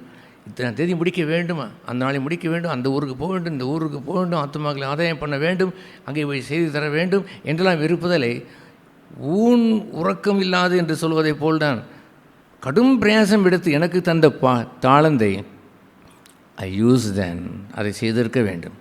அதுபோல் ஒரு மனிதன் தன்னுடைய வாழ்க்கையில் ரட்சிக்கப்பட்டிருப்பான் என்று சொன்னால், எனக்காக உயிரையே தந்தவர், எனக்காக ஜீவனையே தந்த அவருக்கு பதிலுக்கு நான் ஜீவனை அவர் கேட்கிறாரே, உங்களுடைய சரீரங்களை ஜீவபடியாக ஒப்பு கொடுங்கள் என்று கேட்கிறாரே, கொடுத்திருந்திருக்க வேண்டாமா? அவர் கொடுக்க வேண்டியது கடமை அல்லவா? உங்களிடத்தில் கேட்டவர் வேறொருவராக கேட்டார். தனக்காக வாழுகின்ற ஒரு மனுஷன், தன்னுடைய லாபத்தை வாழுகின்ற ஒரு மனுஷனாக உங்களிடத்தில் வந்து கேட்டான், போயா நீரே உமக்காக வாழுகிறீர், உமக்கு போய் நான் என் உயிரை நான் கொடுப்பேனா என்று அவன் கேட்க மாட்டானா?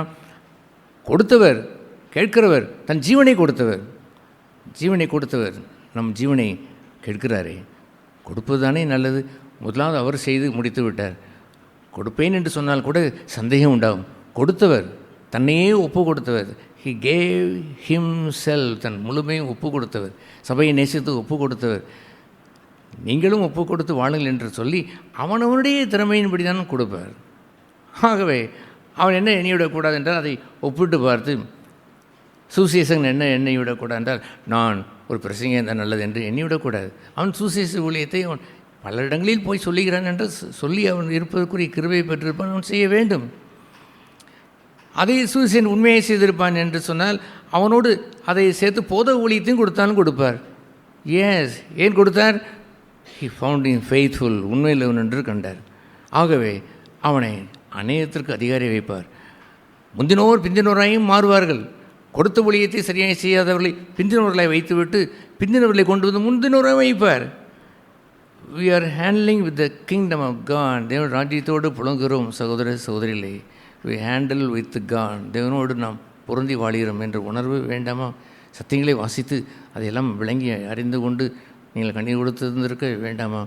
அதுபோல் எனக்கு ஒப்புவித்தவர்களை நான் செய்ய வேண்டியது என் கடமையா? என்னுடைய கடமை. நான் விடிய விடிய ஊழியம் செய்ததை போல் அவனேன் விடிய விடிய ஊழியம் செய்தேன் என்று ஒரு நாளும் நான் எண்ணியதே இல்லை. ஏனென்றால் எனக்கு ஒப்புவித்த வேண்டிய கடமைகளை முடிப்பதற்கு நான் இரவு முழுவதும் செலவழித்து முடிக்க வேண்டியிருந்தால் செலவழித்தான் நான் முடித்து விட்டு போகிறேன். அப்படி இருந்தால் கர்த்தர் என்ன செய்வார் தெரியுமா? இன்னமும் கொண்டு வந்து கொடுப்பார். That is a wonderful thing. ஏன் கொடுத்தார் தெரியுமா?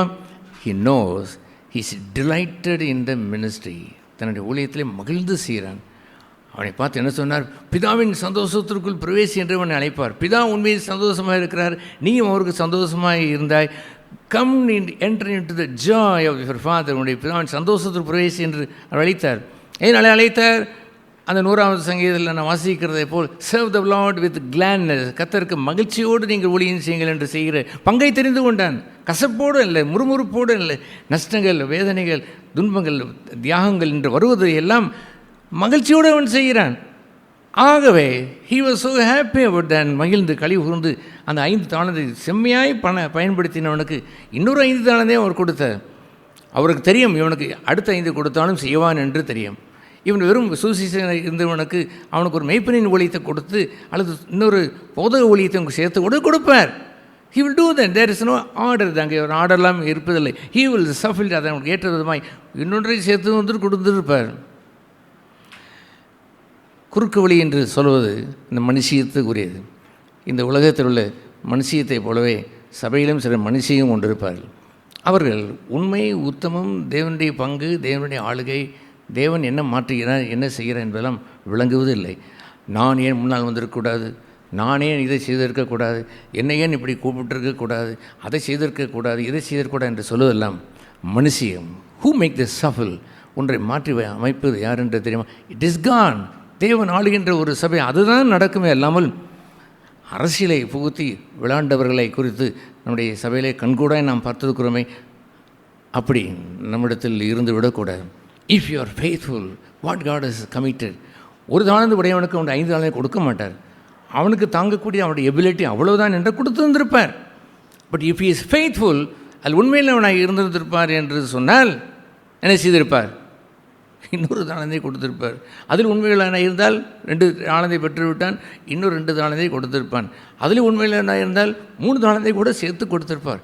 அவன் மகிழ்ச்சியாய் ஊழியம் செய்திருப்பான். அல்லேலூயா. ஒரு தாளந்தையில் கூட உண்மை இல்லாதவன் அவன் மண்ணுக்காக வாழ்வதற்காக மண்ணிலே புதைத்து வைத்தான்.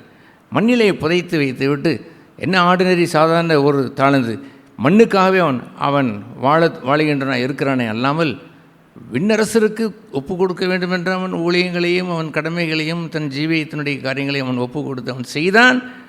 இல்லை, அவனுடைய வாழ்க்கை சரிதை என்பது உங்களுக்கு தான் தெரியும், என் சரிதை எனக்கு தெரியும். ஃப்ரம் த பிகினிங், அந்த நாளில் இருந்து என்று சொல்லும் பொழுது I have a greatest joy there. ஒரு மகிழ்ச்சி பொங்க, இப்படி நான் கர்த்தருக்கு ஊழியம் செய்து மகிழ்ந்து இருந்தேன். கர்த்தர் எனக்கு இப்படியெல்லாம் ஏராளமான பொறுப்புகளையும் அவர் கொடுத்தார். எங்கிருந்தோ கொண்டு வந்து கொடுத்தார். யார் செய்ததை கொண்டு வந்து கொடுத்து நீ செய்தான் செய்ய வேண்டும் என்று அவர் நம்பினார், ஒப்பு கொடுத்தார். மோசையின் இடத்தில் இருக்கக்கூடிய அந்த அவன் ஒரு தீர்க்கதரிசி, மோசை தீர்க்கதரிசி என்று பெயர் பெற்றவன். அவன் பெயர் பெற்ற அந்த காலத்தில் அவன் ஆண்டவர் அவனுடைய கடைசி அந்த நாட்களில் வரும்பொழுது அவனிடத்தில் 70 தீர்க்கதரிசிகளுடைய ஆவி இருந்தது என்று எழுதியிருக்கிறது.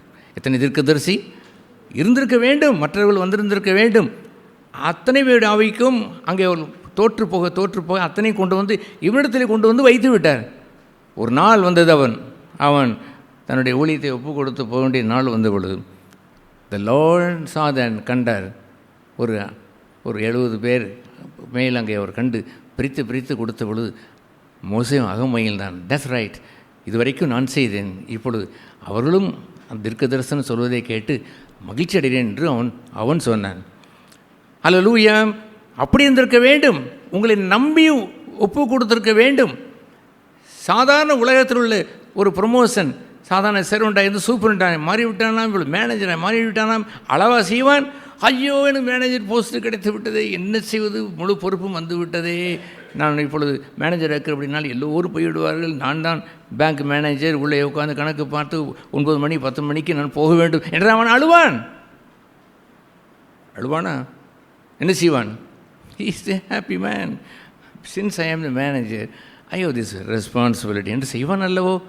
அப்படி நீங்கள் தாளந்துகளை பறிக்கிறது உண்டோ? உங்களிடத்தில் ஆண்டவர் உங்களுடைய எபிலிட்டியை கண்டு ஒன்றை ஒப்பு கொடுத்து அதில் சீரும் சிறப்பாய் செய்ததை கண்டு அகமகிழ்ந்தாரோ? செய்ததை கண்டாரோ? அது சிறப்பாய் செய்ததை கண்டு மகிழ்ந்து இவனுக்கு இன்னும் கொடுக்க வேண்டும் என்று விரும்பினாரோ? அல்லேலூயா! I don't know, according to the word of God, this is for me. எனக்கு எடுத்து வாழ்கிறேன். எனக்கு தெரியும், எனக்கு இந்த ஆண்டவர் என்ன செய்கிறார் என்று தெரியும். உங்களுக்கு தெரிந்ததா? உங்களுக்கு தெரிந்திருக்க வேண்டும். நீங்கள் மண்ணில் புதைத்து வைத்ததை உங்களுக்கே தெரியாதாம்? நீங்களே தோண்டி மண்ணிலை புதைத்து மண்ணுக்காகவே, இந்த கிரவுண்டுக்காகவே வாழ்வதற்கு போகட்டும், என்ன பெரிய ஊழியம் என்று சாதாரணமாக எண்ணினீர்களே, அந்த சாதாரணமான அந்த ஊழியத்தை மினுக்கி வைத்திருந்திருக்க கூடாதான்? ஒரு வீட்டுக்கு நான் சென்ற பொழுது அந்த கிராமத்தில் உள்ள அந்த வீட்டிலே ஊழியங்கள், நாங்கள் அந்த நாட்களே மத்தியான வெயிலே ஊழியம் செய்து வந்த பொழுது உள்ளே உட்கார்ந்து கொஞ்சம் ஏதோ அருந்தபடி அதை சொன்னார்கள். குடிசை இது வீடு தான். கொஞ்சம் தலை குனிந்து உள்ளே போன பொழுது எங்கள் அப்பா அந்த வீடு முழுகப்பட்டு அந்த 4 டம்ளர் இருந்தது, மினுக்கி வைத்திருந்தாலே பளபளவென்று வெள்ளி அந்த டம்ளரை போல் இருந்தது. அங்கே பிளேட்டை பார்த்தேன், சாதாரண பிளேட்டு போலாம் இருந்தாலும் கூட அதுவும் அப்படி விளக்கி வைத்திருந்தார். அங்கே ஒரு அருமையான அந்த சின்ன விறகு கூட வைக்கிற இடத்துல கூட காஃபி போடுகிறார்கள். அவ்வளோ நேர்த்தியாய் அந்த காஃபி போடுவதும் அதை கொண்டு வந்து வைத்த விதமும் அந்த பவ்யமும் அடேங்கப்பா! நான் யோசித்தேன், ஒருவேளை இன்று இரவு தங்கிவிட்டு போங்கள் என்று சொன்னால் கூட விரித்து நிம்மதியாக படுத்து விட்டு தூங்கிவிட்டு போகலாமா என்று கூட எண்ணி நான் பார்த்த அந்த காலத்தை நான் மறப்பதில்லை. That is a faithfulness. உத்தமம் என்பது அதுதான். என்ன இருக்கிறது என்பதெல்லாம் இல்லை. உங்களுக்கு உகந்ததை தான் கொடுத்தார். உங்கள் முடியாததை கொடுத்தார். நீங்கள் முடியாததை கொடுத்திருந்தால் ஒருவேளை நீங்கள் சொல்லலாம், அதை அவன் பெருக்கினானே இவன் பெருக்கினானே, இவனுக்கு உகந்ததை கொடுத்து ஏன் பெருக்கவில்லை? ஏனென்றால் பெருகவில்லை. அவன் நம்பி ஆண்டவர் அடுத்ததை ஒப்பு கொடுக்க முடியவில்லை. ஏனென்றால் கொடுத்து அவனுக்கு முடிந்தது என்று எண்ணின அந்த பகுதியை மற்றவர்களோடு ஒப்பிட்டு பார்த்து விட்டான். அவனுக்கு அதை செய்யலாம் இதை செய்யலாம் என்று அவனை யோசித்து பார்க்கிறான். It is God who arrange தான். அதை ஏற்படுத்துவதெல்லாம் கர்த்தர் தான். முன்னால் இருக்கிறவனை பின்னால் வைத்திருப்பார், பின்னால் வைத்திருப்பார். ஏனென்றால் ஹி இஸ் நாட் ஃபெய்த்ஃபுல். ஒப்பு கொடுத்ததில் அவன் உண்மையில் என்று அறிந்து காட் ரூலிங் இந்த சர்ச், சபையிலே ஆளுகை செய்கிறார் என்பதை ஐ பிலீவ் இன், நான் விசுவாசிக்கிறேன். மற்றவர்கள் விசுவாசியாதவர்களா என்ன வேண்டுமானாலும் சொல்லிவிட்டு போவார்கள். அந்த ஒரு தானந்த உள்ளவன் என்னவென்று அவன் சொன்னான் என்று தெரியுமா? அவன் சொல்லுகிறான், அவன் அந்த ஒரு தானதை பெற்றவன் என்ன சொன்னான் என்று இங்கே வாசிக்கிறோம். நீர் பொல்லாதவர் என்று அவரை பார்த்து சொல்கிறான். பொல்லாதவராகிய நீர் என்று 24ஆம் வசனத்திலே அவன் சொல்லுகிறான். ஒரு தாளந்தை வாங்கினவன் வந்து, ஆண்டவனே, நீ விதைக்காத இடத்தில் அறுக்கிறவரும் தெளிக்காத இடத்தில் சேர்க்கிறவமான கடினம் உள்ள மனுஷன், பொல்லாத மனுஷன் என்று அவரை பார்த்து அவன் சொன்னான். பார்த்தீங்களா? அப்படி அவன் புதைத்து வைத்ததற்கு இப்படி சொல்லுகிற ஒரு மனுஷன் இருக்கிறானே. அதுபோல் நம்ம சிலர் இருந்தார்கள். அவரை பார்த்து அந்த எஜமான் என்ன சொன்னான் தெரியுமா? 26ஆம் வசனம், பொல்லாதவனும் சோம்பனுமான ஊழியக்காரனே, நான் விதைக்காத இடத்தில் அடுக்கிறேன் என்றும் தெளிக்காத சேர்க்கணும் என்று அறிந்திருந்தால், ஏற்கனவே அங்கே புழங்கி கொண்டிருக்கிறார்களே அந்த தாளந்துகளை, பணத்தை கூட்டி சேர்த்து கொண்டிருக்கிறார்களே, அவரிடத்தில் கொடுத்து வைத்திருந்தால் கூட வட்டியாவது கிடைத்திருக்குமே நீயும் ஒன்றும் செய்வதில்லை, மற்றவர்களுக்கும் அது போய் சேருவதில்லை, தானும் செய்வதில்லை, மற்றவர்களை செய்ய விடுவதில்லை என்று சில மக்கள் இருக்கிறார்கள். அதுபோல் இவன் இருந்தான். அங்கேயாவது கொடுத்துருக்கலாமே, எப்படியாவது என் ஆண்டன் வரும்பொழுது கொஞ்சம் வட்டி காசாக கொடுத்துருக்கலாமே, ஒரு தாளந்துக்கு ஒரு தாளந்து இல்லாவிட்டாலும் பரவாயில்லை, வட்டி காசாக கொடுத்துருக்கலாமே, ஏன் அவனிடத்தில் அது ஒப்பிருந்திருக்கக்கூடாது? நீயும் செய்வதில்லை, மற்ற சிலருக்கு மகிழ்ச்சி ஒன்று என்னவென்று சொன்னால், தான் குழியிலே விழுந்து விட்டால் அநேகர் குழியிலே விழ வேண்டும் என்று எண்ணுவார்கள். தாங்கள் செய்யவில்லை என்றால் மற்றவர்களையும் செய்ய விடக்கூடாது என்பதை போல், செய்தால் தன்னுடைய இருள் வெளியாகிவிடும் என்று சிலருக்கு எண்ணம். ஆகவே தாங்களும் செய்வதில்லை, மற்றவர்களையும் செய்ய விடுவதில்லை, அதையாவது செய்திருக்கலாமே, வீணாய் போயிருந்திருக்காதே என்று அவர் கேட்டார்.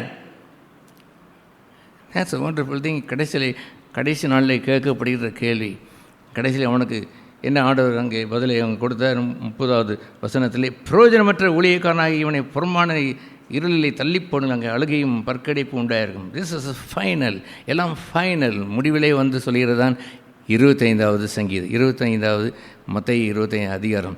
அங்கே அவன் அந்த பூட்டப்பட்டு விட்டது கதவு, அந்த புத்தி இல்லாத கன்னிகைக்கு எங்கே இந்த தாழ்ந்து வாங்கின அவன் தன்னை பயன்படுத்தாது வாழ்ந்த அந்த மனிதனை அவனை கொண்டு போய் அந்த புறமான இருளை தள்ளி போடுங்கள் என்று உள்ளே அடைக்கப்படுகின்ற ஒரு ஃபைனல் ஜட்ஜ்மெண்ட். அதே போல் தான் இங்கேயும் வருகிறது. என்ன பகுதியை நாம் கேட்டோம் இந்த காலை வேளையிலே. அவன் எப்படி இருக்கிறான்? இவ்விதமாய் அந்த 31ஆம் வசனத்தில் கர்த்தர் வந்து இருக்கும் பொழுது 2 பேரையும் இவர் பிடித்து எடுக்கிறார். 2 பேரும் அந்த புத்தியுள்ள கனியை புத்தி இல்லாத கனியை போல் ஆடுகள் தான். ஒன்று செம்மறி ஆடு, ஒன்று வந்து வெள்ளாடு என்பதை போல் அதை வைத்து அதை பிரிக்கிறார். செம்மறி ஆடு என்று சொல்வது எஜமான் மேய்ப்பன் சொல்வது எல்லாம் கேட்பது தான் செம்மறி ஆடு. வெள்ளாடு என்று சொல்வது தான் இஷ்டப்படி வாழ்கிறது தான் வெள்ளாடு. நான் ஆடுகளோடு நிறைய அனுபவம் எனக்கு நிறைய உண்டு. ஆயிரக்கணக்கான ஆடுகளையும் மேய்க்கிற ஒரு சின்ன பையன் தாய் என்று என்ன அருமையாய் மேய்த்து செல்வான். அருமையாய் போய் கொண்டு இருக்கும். ஒரு ஐயா ஒரு 11 ஆடுகளை அந்த வெள்ளாடுகளை மேய்த்து கொண்டு இருந்தார். ஏனையா இந்த செம்மறியை எவ்வளோ மேய்க்கிறான், உங்களுக்கு இவ்வளோ தான் வெள்ளாடலை என்று கேட்டான். நீங்கள் வேறு சார், வெள்ளாடுகளை 10 வெள்ளாட்டுக்கு மேலே மேய்க்க முடியாது சார். ஏன் என்று கேட்டால், இங்கே விரட்டினால அங்கே போகும், அந்த பச்சையை தின்று விடும், அந்த பச்சைக்கு ஓடும், அதை ஓடி ஓடி விரட்டுறதுக்கு போனாலும் பெரிய தவிப்பு சார். 1000 செம்மறியை மேடுவது ரொம்ப எளிது சார் என்று அவர் சொல்வார். கேட்டதெல்லாம் சொன்னதெல்லாம் செய்யும். ஆகவே கடைசி நாளிலே வந்த பொழுது ஃபைன் சம் பீப்புள் தேன், அங்கே சபையிலேயே ஆடுகளாக இருக்கக்கூடிய சபையிலேயே அவர்கள் கர்த்தருடைய வார்த்தையை கனம் பண்ணி அதை கீழ்ப்படிவதில்லை, மெய்ப்பனை பின்பற்றியவர்களாக இருந்ததே இல்லை. அவர்கள் என் ஆடுகள் என் ஆடுகள் என்று சொல்லக்கூடிய பங்காய் இருப்பதில்லை. என் ஆடுகள் என் சத்தத்திற்கு செவி கொடுக்கும், நானும் அவைகளுக்கு நித்திய ஜீவனை கொடுக்கிறேன் என்று வளர்ச்சி இருப்பதே இல்லை. அதையெல்லாம் பில்டிங் கொஞ்சம் கொஞ்சமாய் வளர்ந்து கடைசியிலே அவை ஒன்றும் திருந்தவில்லை. இந்த வெள்ளாடுகள் மீண்டும் செம்மறி ஆடுகள் மாறினார்களா என்றால் மாறவில்லை. அவர் அதை பிரித்து வைத்து விட்டார். அந்த 2ஆய் பிரித்து வைத்து விட்டு இவர்களை பிதாவினால் ஆசீர்வதிக்கப்பட்டவர்களே என்று சொன்னார். அவர்களை புறம்பாக்கி போட்டு விடுகிறார். ஆகவே அந்த முதலாவது பகுதியான அந்த புத்தியில்லாத கன்னியாக இருக்கட்டும், 2வது பகுதியாகிய தாழ்ந்துகளை அந்த பெருக்குவதாய் இருக்கட்டும், 3வது பகுதியாகிய இந்த செம்மறி ஆடுகளாய் இருக்கட்டும், எல்லோரும் என்ன செய்கிறார்கள்? கட்டுகிறார்கள். கீழ்ப்படிதலை கட்டி வாழ்ந்து கொண்டே இருக்கிறார்கள். காலங்கள் போக போக சத்தியங்கள் அவர்களுக்கு சொந்தமாய் மாறிவிடுகிறது. சத்தியத்தினுடைய வாழ்கிற சத்தியத்திலே நடக்கிறார்கள். அவர்களுக்கு ஒரு பெரிய ஒரு விசாலமான ஒரு வீதியை போல், ராஜ்ய வீதியை போல் வைத்திருக்கிறார்கள். அது அனைத்தும் என்னவென்றால் சத்திய பாதையிலே செம்மையாய் நடந்து போகிறார்கள். காட்டிலும் மேட்டிலும் புழுதியிலும் அங்கே அவர்கள் வாழ்ந்து கொண்டிருந்தார்கள். இல்லை, நல்ல நேர்த்தியான பங்கை பெற்று அதில் நடந்தார்கள். காரணம் என்னவென்றால் தேர் பில்டிங் இன் அதை சேர்த்து வைத்து கொண்டே அவர்கள் போகிறார்கள். மணலின் மேல் கட்டினவன், அந்த கற்பாறையின் மேல் கட்டினவன் என்பதற்கு காரணம் என்னவென்று சொன்னால், இவர் அஸ்திவாரம் என்பது கிறிஸ்துவுக்கு கீழ்ப்படி அவருக்கு பிரியமாய் வாழ வேண்டும் என்பது இருப்பது இல்லை. இவர்கள் தங்களுக்கு அவர்களைப் போல நாமும் இருக்கலாம் என்பதை போல் ஜோடனை காட்டினால் இருந்தார்களே அல்லாமல், ஒருவன் என் வார்த்தையை கேட்டு கை கொண்டவன் என்று இருக்கிறான், ஒருவன் என் வார்த்தையை சும்மா படிக்கிறான், வசனம் தெரியுமானால் கை கொள்ளுவதில்லை. ஆழமாய் தோண்டியவன் பிரயாசப்பட்டவன் கட்டி கொண்டே இருக்கிறான், கட்டுவதில்லை. ஆகவே இந்த ஃபைனல் டே, இந்த கடைசி நாள் என்று அந்த வருகின்ற அந்த பகுதியிலே அவன் கட்டவில்லை. அவன் செம்மறியாடாய் இருந்திருக்கவில்லை. தன்னுடைய எஜமான் சொன்னதெல்லாம் கேட்டு கேட்டு கேட்டு கீழ்ப்படிந்து கட்டப்பட்டு மாளிகை அங்கே வந்து கொண்டு இருக்கிறதா இருப்பது இல்லை. we must be careful, கவனமுள்ள இருந்திருக்க வேண்டும். சபையில் ஆண்டவர் அப்படித்தான் அவளை பிரிப்பார். பின்பு அவளை பார்த்தவர் கேட்டது என்னவென்று சொன்னால், தன்னை வார்த்தையை கேட்டு கை கொண்டவன் உடைய வாழ்க்கையானது செழித்த வாழ்க்கையாக இருந்தது. அந்த செழித்த வாழ்க்கையிலே அன்பு என்பது தானாக பிறந்தது. ஒரு மனுஷன் அன்பை கற்றுக்கொண்டு போதிப்பதற்கென்று இல்லை. ஒரு மனுஷன் எழுத்தின்படி அதை அறிந்து கொண்டு அன்பு கூறுவதை போல் அதை அவன் செய்வதில்லை. கர்த்தருக்கு கீழ்ப்படிந்து அவன் வாழுகின்றபடினாலே அப்படி நிலைத்திருக்கிறேன் என்று சொல்லுகிறவன் அவருடைய கற்பனைகளை கைக்கொள்வான்.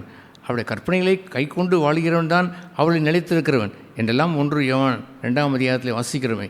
அதுபோல் இவர்கள் கை கொண்டு அவர்கள் வாழ்ந்தபடினாலே நேச்சுரலி இயற்கையாகவே தெய்வத்தினுடைய அந்த சுவாபம் அவளுக்குள் கொப்பளித்து வந்தது. அல்லேலூயா. அவர்களை சோசியல் சர்வீஸ் பண்ணுறதை போல் இதை சொல்லவில்லை. அது தானாக, அது வெளிப்புறம், அந்த வெளிப்புறம் எல்லாம் தானாக நடக்கும்.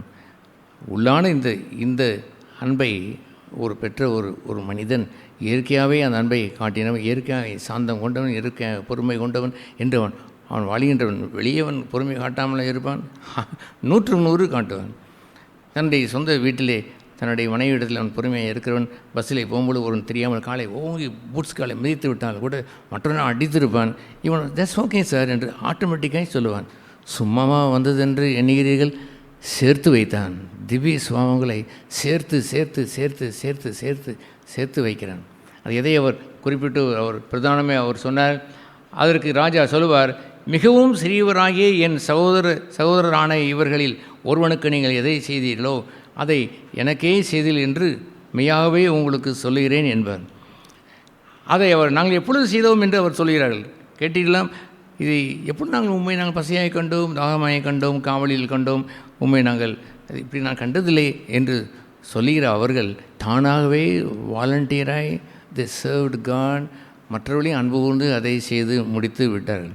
இன்னொருவன் சொன்னான், இயேசுவே நீர் சொல்வது போல் இல்லை, உண்மை நீராக இருந்தால் உமக்கு எல்லாம் செய்திருப்போமே, நீர் உமக்கு நான் செய்யவில்லையே, செய்யாமல் இருந்ததில்லையே, செய்யத்தானே செய்கிறோம் என்று கேட்டபொழுது, நோ எல்லா கிறிஸ்தவனும் இப்படித்தான் சொல்கிறான். நாங்கள் இயேசுவை நேசிக்கிறோம், இயேசுவை கொள்ளையாக நேசிக்கிறோம், ஆகா அவருக்கு நான் காணிக்கை கொடுக்குறோமாக்கும், அப்படியாக்கும் இப்படியாக்கும், அதெல்லாம் நாங்கள் எல்லாம் செம்மையாக செய்கிறோம் என்று சொன்ன மனுஷனே நிறுத்து. உண்மையான அன்பு என்னிடத்திலிருந்து பெற்றுக்கொண்டவனாக இருந்தால் இந்த சிறியவர்களுக்கு செய்திருக்க வேண்டாமோ? அதை அவர் என் சகோதரர் என்று சொன்னார். என் சகோதரர் என்று சொல்வதை நாம் இப்பொழுது கேட்டதை போலவே, it can be your wife, உங்களுடைய மனைவியாக இருக்கக்கூடும், உங்களுடைய கணவராக இருக்கக்கூடும், உங்களுடைய சபையில் இருக்கிற சகோதரனாக இருக்கக்கூடும், உங்களுடைய சகோதரியாக இருக்கக்கூடும், யுவர் ஓன், உங்களுடைய சொந்தமாக இருக்கிறவர்கள். தனக்கு இயேசு அவர் சொன்னார், தனக்கு சொந்தமானவர்களை அவர் அன்பு கூர்ந்தார், முடிவரைக்கும் அன்பு கூர்ந்தார். தனக்கு சொந்தம் என்று இருக்கிறவர்களை he loved everyone, எல்லோரையும் நேசித்தார். கப்பர்நகூமுக்கும் ஊழியம் செய்தார். ஒரு சாதாரண உள்ள ஒரு அந்த வேதபாரனுடைய வீட்டிற்கும் பரிசேயனுடைய வீட்டிற்கும் அவன் போய் ஆண்டவர் ஊழியம் செய்யத்தான் செய்தார். எல்லோருக்கும் செய்தார்.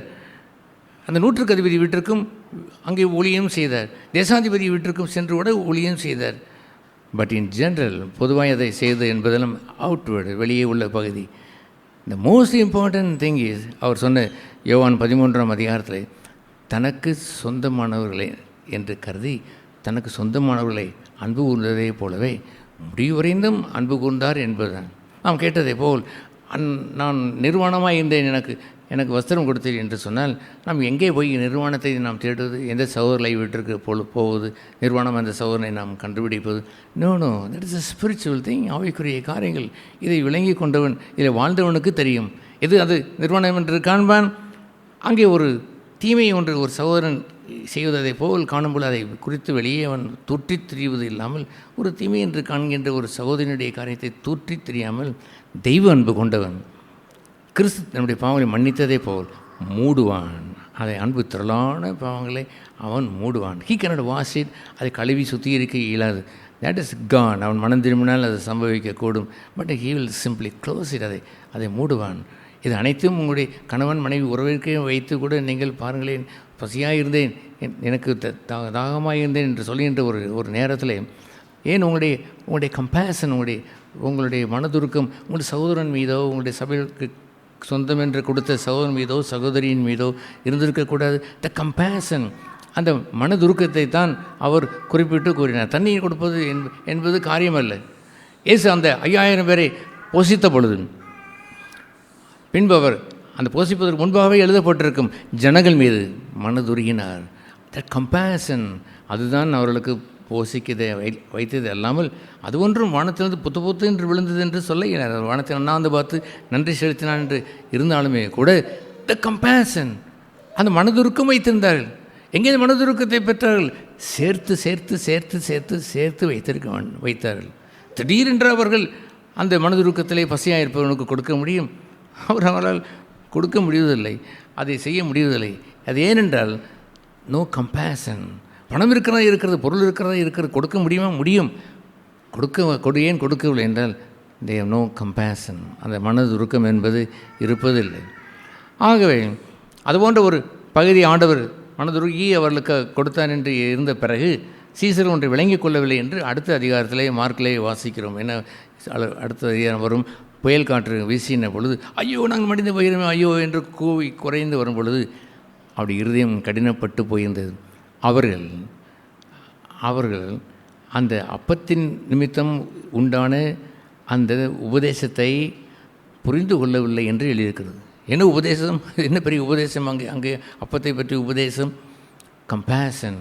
அவர் மனதுருகி கொடுத்தாரே, அதை அவர்களுக்கு விளங்கவில்லை என்று எழுதியிருக்கிறது. அதை அவர்கள் அங்கே கொடுத்திருந்தால் இங்கேயும் அதே கம்பேஷனை வைத்து இந்த புயலையும் காற்றையும் நிறுத்துவார் என்று கூட அவர்களுக்கு தெரியவில்லை. அது இருதயம் கடினமாக இருந்தபடினால் அந்த கம்பேஷன் என்ற மனதுருக்கத்தினுடைய பொருள் என்னவென்று விளங்காதபடியினாலே இப்பொழுதும் அவர்கள் பதற்றம் அடைந்து விட்டார்கள். Jesus was not happy. அது மகிழ்ச்சி அடையவில்லை. இனிமே அவர்களை கடிந்து கொண்டு அந்த காற்றையும் கடலையும் அதை அமர்த்தத்தான் செய்தார். ஆனால் ஒன்றை அறிந்து கொள்ள வேண்டும். என்னவென்றால் தட் இஸ் அ டாக்ட்ரின், ஒரு உபதேசம். என்னென்னமோ உபதேசம் என்று விளக்கி விளக்கி விளக்கி விளக்கி விளக்கி விளக்கி சொல்லிவிட்டால் டேங்கப்பா பெரிது என்று எண்ணிக்கொண்டிருக்கிறார்களே. த பெஸ்ட் உபதேசம் தேவனை போலவே கம்பேஷன், அந்த மனதுருக்கம், பசியாக இருப்பவனுக்கும் உணவு இல்லாதவனுக்கும் என்று வருகின்ற ஒரு நேரம், உடை இல்லாதவன் நேக்கெட்டாக இருப்பவன், அந்த அவனுடைய ஆங்கிலம் நேக்கெட் என்றே எழுதியிருக்கிறது. அங்கே தமிழில் அதை வஸ்திரம் இல்லாதவன் என்று எழுதியிருக்கிறது. ஆங்கிலத்தில் நேக்கெட், அவன் நேக்கெட்டாக இருக்கிறான். அவனுடைய பாவங்கள் பளிச்சென்று தோன்றியது. சோகை அறியாமல் இருந்து சேர்ந்திருக்கக்கூடும் என்று அதை மூடுவதில்லை. தன் மனைவியின் பாவத்தை கூட மூடாதவர்கள் இருக்கிறார்கள். they will speak about them, they speak about them, they speak about them, expose them. அதை வெளியரங்கமாய் காட்டுகிறார்கள். நான் நிர்வாணமாக இருந்த பொழுது எனக்கு வஸ்திரம் தரவில்லை என்று ஆண்டவர் கேட்ட பொழுது ஆச்சரியமாய் நூதனமாய் கேட்டான், உண்மை எப்பொழுது நிர்வாணமாக இருக்க நாங்கள் கண்டோம். அட மனுஷனே, உன்னுடைய மனைவி உன்னுடைய கணவனுடைய காரியத்தெல்லாம் வெளியே எடுத்து பேசினாயே. எத்தனை பேருக்கு ஃபோன் பண்ணிக்கொண்டே இருந்தார். என்ன செய்து கொண்டிருந்தாய்? உன்னுடைய மனைவியோ அல்லது கணவனுடைய நிர்வாணத்தை வெளிப்படுத்தி பிறருக்கு காட்டுவதுதான். I never did that in my whole life. The early days, ஆரம்ப நாட்களில் கொஞ்சம் ஸ்டம்பிளிங் இருந்தாலும் பிற்காலங்களே ஐ ஃபவுண்ட் த ட்ரூத், சத்தியத்தை நான் கண்டு அவர்களுடைய அன்பு திரளான பாவத்தை மூடும் என்பதை தான் செய்தேன். அல்லாமல் ஜென்மத்திற்கும் இந்த மனுஷனுடைய காரியத்தை அந்த மனுஷனுக்கும் இந்த மனுஷனுக்கும் என் நண்பருக்கு என் தாய்க்கு என் தகப்பனுக்கு ஒருவருக்கும் நான் சொன்னதே இல்லை. ஒரு முறை என்னுடைய தகப்பனார் அவர் மறிப்பதற்கு முன்பாக என்னுடைய அந்த ஆப்ரேஷனுக்காக ஒரு சமயம் அவர் வரவே மாட்டார். அவர் வந்தபொழுது ரத்னகுமார் அவர் என்னை அன்போடு கூப்பிட்டார். I never knew you have lot of problems in the home. இவ்வளோ இருப்பது எனக்கு தெரியாதப்பா என்று அவர் சொன்னார். For you it is problem. அப்பா உங்களுக்கு வேண்டுமானால் ப்ராப்ளம் இருக்கலாம். இட் இஸ் காட் கிவன், எனக்கு தேவன் தந்தது தான் என்று நான் அவரிடத்தில் நான் சொன்னது உண்டு. அப்படி இருந்திருக்க வேண்டும். Not known to my own father what is my family condition, என்னுடைய குடும்பம் என்ன நடக்கிறது என்று தெரிந்திருக்கக்கூடாது. எஸ்பெஷலி த நபர், எனக்கு தேவன் தந்த ஒரு நபர் என் மனைவியை பற்றியோ என் கணவனை பற்றியோ துட்டி திரிவதா கேவலம் இல்லையா? உங்களுடைய மன்னித்த அந்த பாவத்தையெல்லாம் பிடுங்கி விட மாட்டாரா? எப்படி ஒரு மன்னிப்பார்? உடனே வந்து விசாரிக்க மாட்டாரா? சும்மா என்று நீங்கள் எண்ணிக்கொண்டிருக்கிறீர்களா? அவர்கள் தேவனுக்கு என்று செய்ய வேண்டும் என்று வருவார்கள். உண்மை நாங்கள் கண்டிருந்தால் செய்திருப்போம்.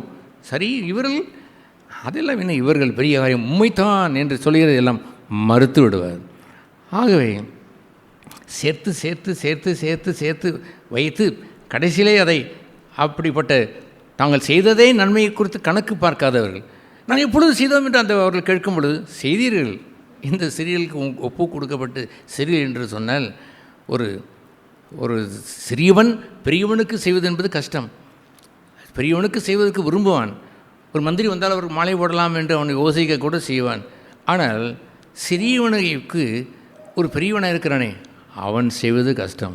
நீங்கள் நல்ல ஒரு நீதிமானை போல் இருந்து கொண்டு நீதிமானுக்கு குறைவாக உள்ள ஒரு மனிதனை பார்த்து சிறியவன் என்று கோவப்பட்டு என்னதெல்லாம் பேசிவிட்டு போய்விட்டீர்களே, அந்த சிறியவனுக்கு செய்திருக்க வேண்டும்.